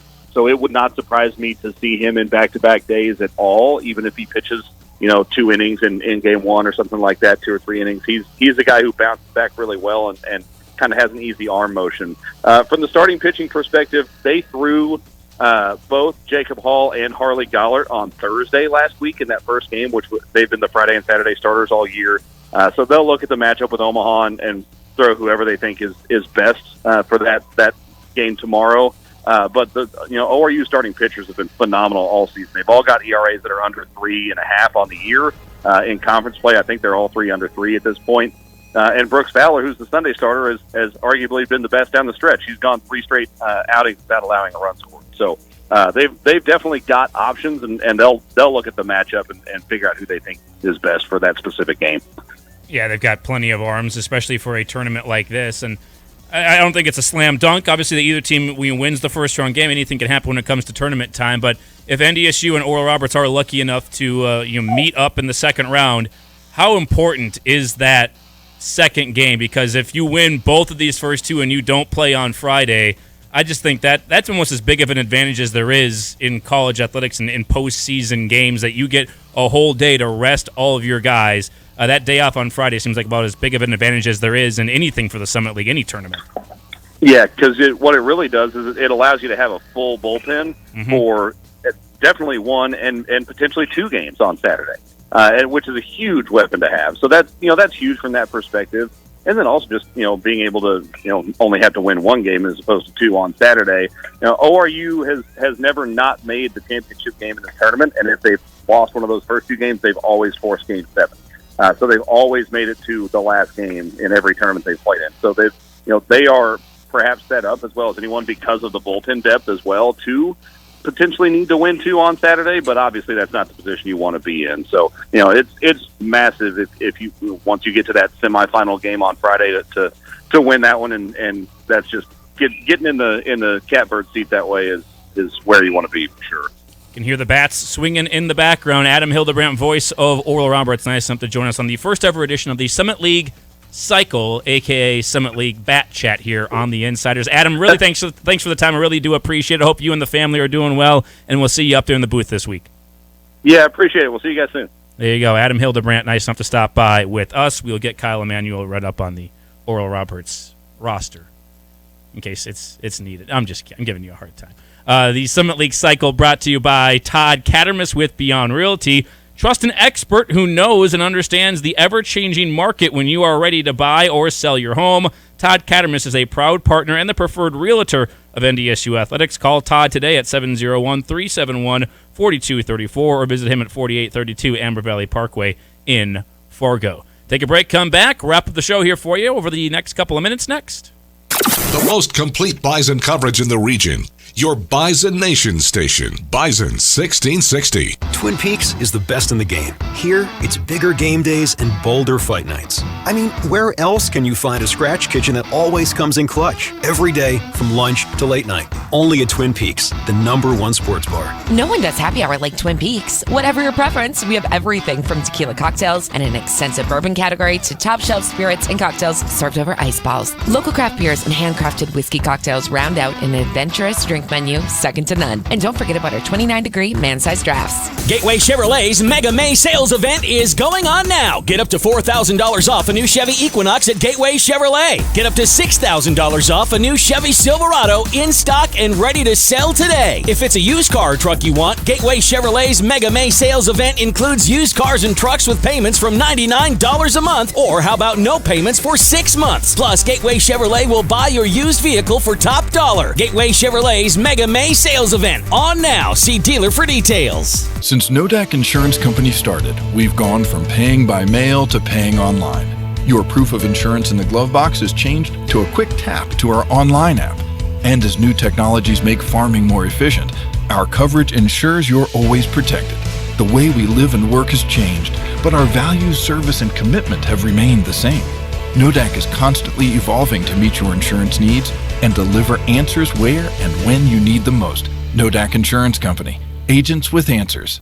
Dakota Refrigeration, now known as DRI, has been serving Minnesota, the Dakotas, and Montana for over 4 decades. Locally owned and operated since 1974, DRI is a full-service source for your refrigeration, heating, ventilation, air conditioning, and electrical service needs. From the entryway to the kitchen, from hot to cold, from dreary to bright, DRI has you covered. DRI, formerly Dakota Refrigeration, with locations in Fargo, Bismarck, and Minot, online at DACREF.com. Your vehicle is likely one of your biggest assets and certainly your ultimate connection to freedom, so it needs to be kept in tip-top shape. And Jiffy Lube of Fargo will make it happen. With no appointment needed, just drive into any of the 3 convenient Fargo locations for their signature service oil change, which includes a check of all your vehicle's vital fluids and an inspection of other preventative maintenance items to ensure you're ready to hit the road. For over 40 years, locally owned Jiffy Lube of Fargo has been the place that Fargo Moorhead has counted on to keep them on the road. Dakota Refrigeration, now known as DRI, has been serving Minnesota, the Dakotas, and Montana for over 4 decades. Locally owned and operated since 1974, DRI is a full-service source for your refrigeration, heating, ventilation, air conditioning, and electrical service needs. From the entryway to the kitchen, from hot to cold, from dreary to bright, DRI has you covered. DRI, formerly Dakota Refrigeration, with locations in Fargo, Bismarck, and Minot, online at dacref.com. At Cardinal IG, they don't just create innovative glass solutions, they foster a culture of collaboration and teamwork. Their employees bring a wealth of experience and expertise to every project and deserve to be celebrated. This May, Cardinal IG would like to shine the spotlight on Ed Becerra, who is celebrating 25 years, Cesarina Hessel, 10 years, and Famata Thomas, Ayub Soleimani, and Ronald Dosu, who are all celebrating their first year at Cardinal IG. From the entire team, thank you. To view open positions or to apply, visit cardinalfargo.com.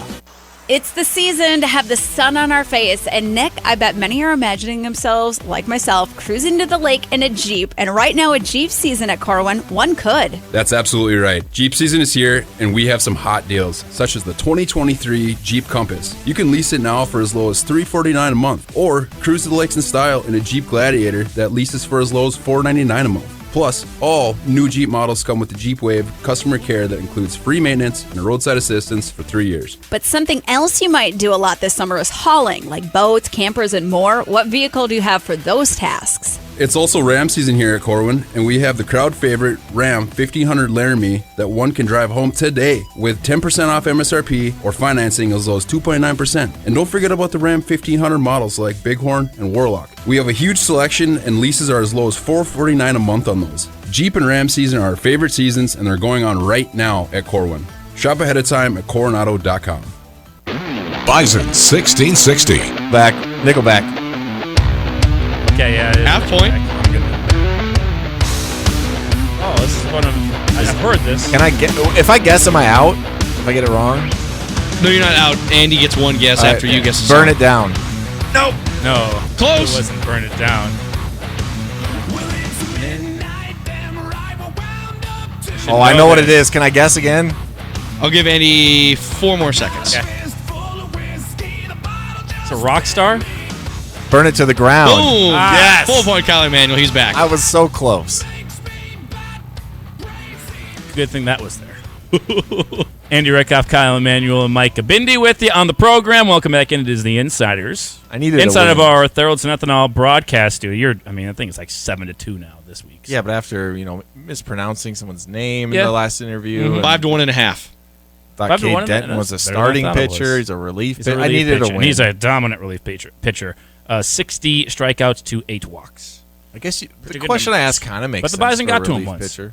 Again, they've been great. They're phenomenal. They've lost once in conference. They're like top 10 in some polls. They're a phenomenal team. Have been for a long time. NDSU already beat them once, and they had to go to extra innings, and they blew a lead late against them in another game. Yeah. Could have won the season series against Oral Roberts, quite frankly. NDSU got all the opportunities to win this one. They're at home.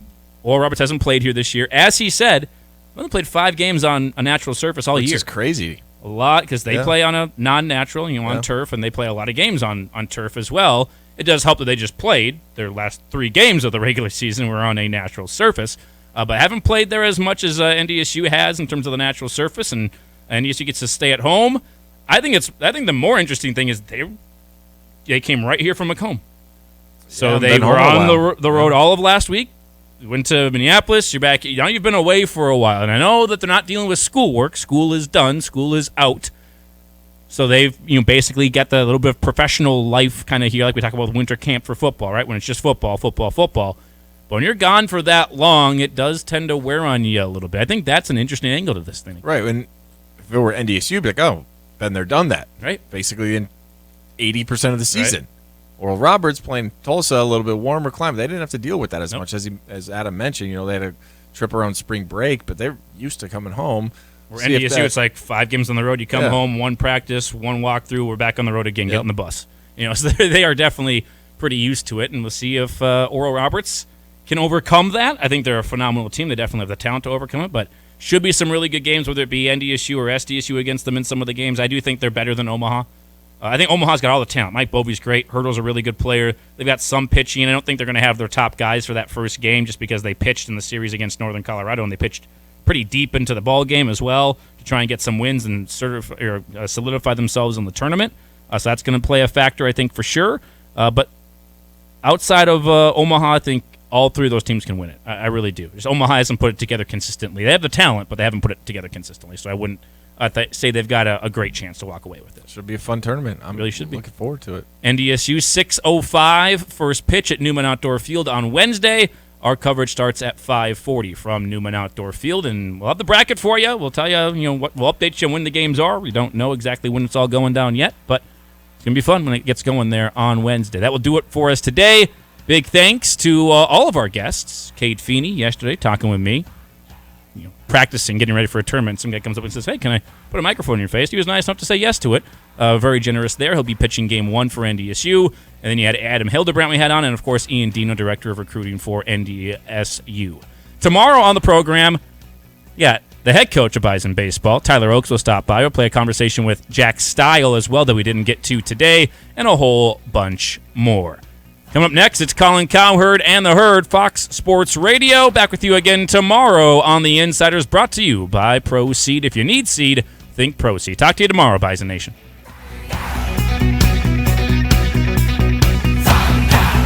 It's Chris Hansen, and for years we have trusted the experts at Rick Electric. Since 1964, Rick Electric has been the go-to for residential, commercial, and industrial. And right now is a great time to consider having a Generac whole home generator installed. If the power goes out, you'll barely notice because of an automatic seamless transition. For work in Fargo, Moorhead, Hawley, Horace, Glendon, Dilworth, Kindred, and everywhere in between, it's Rick Electric at Rick Electric.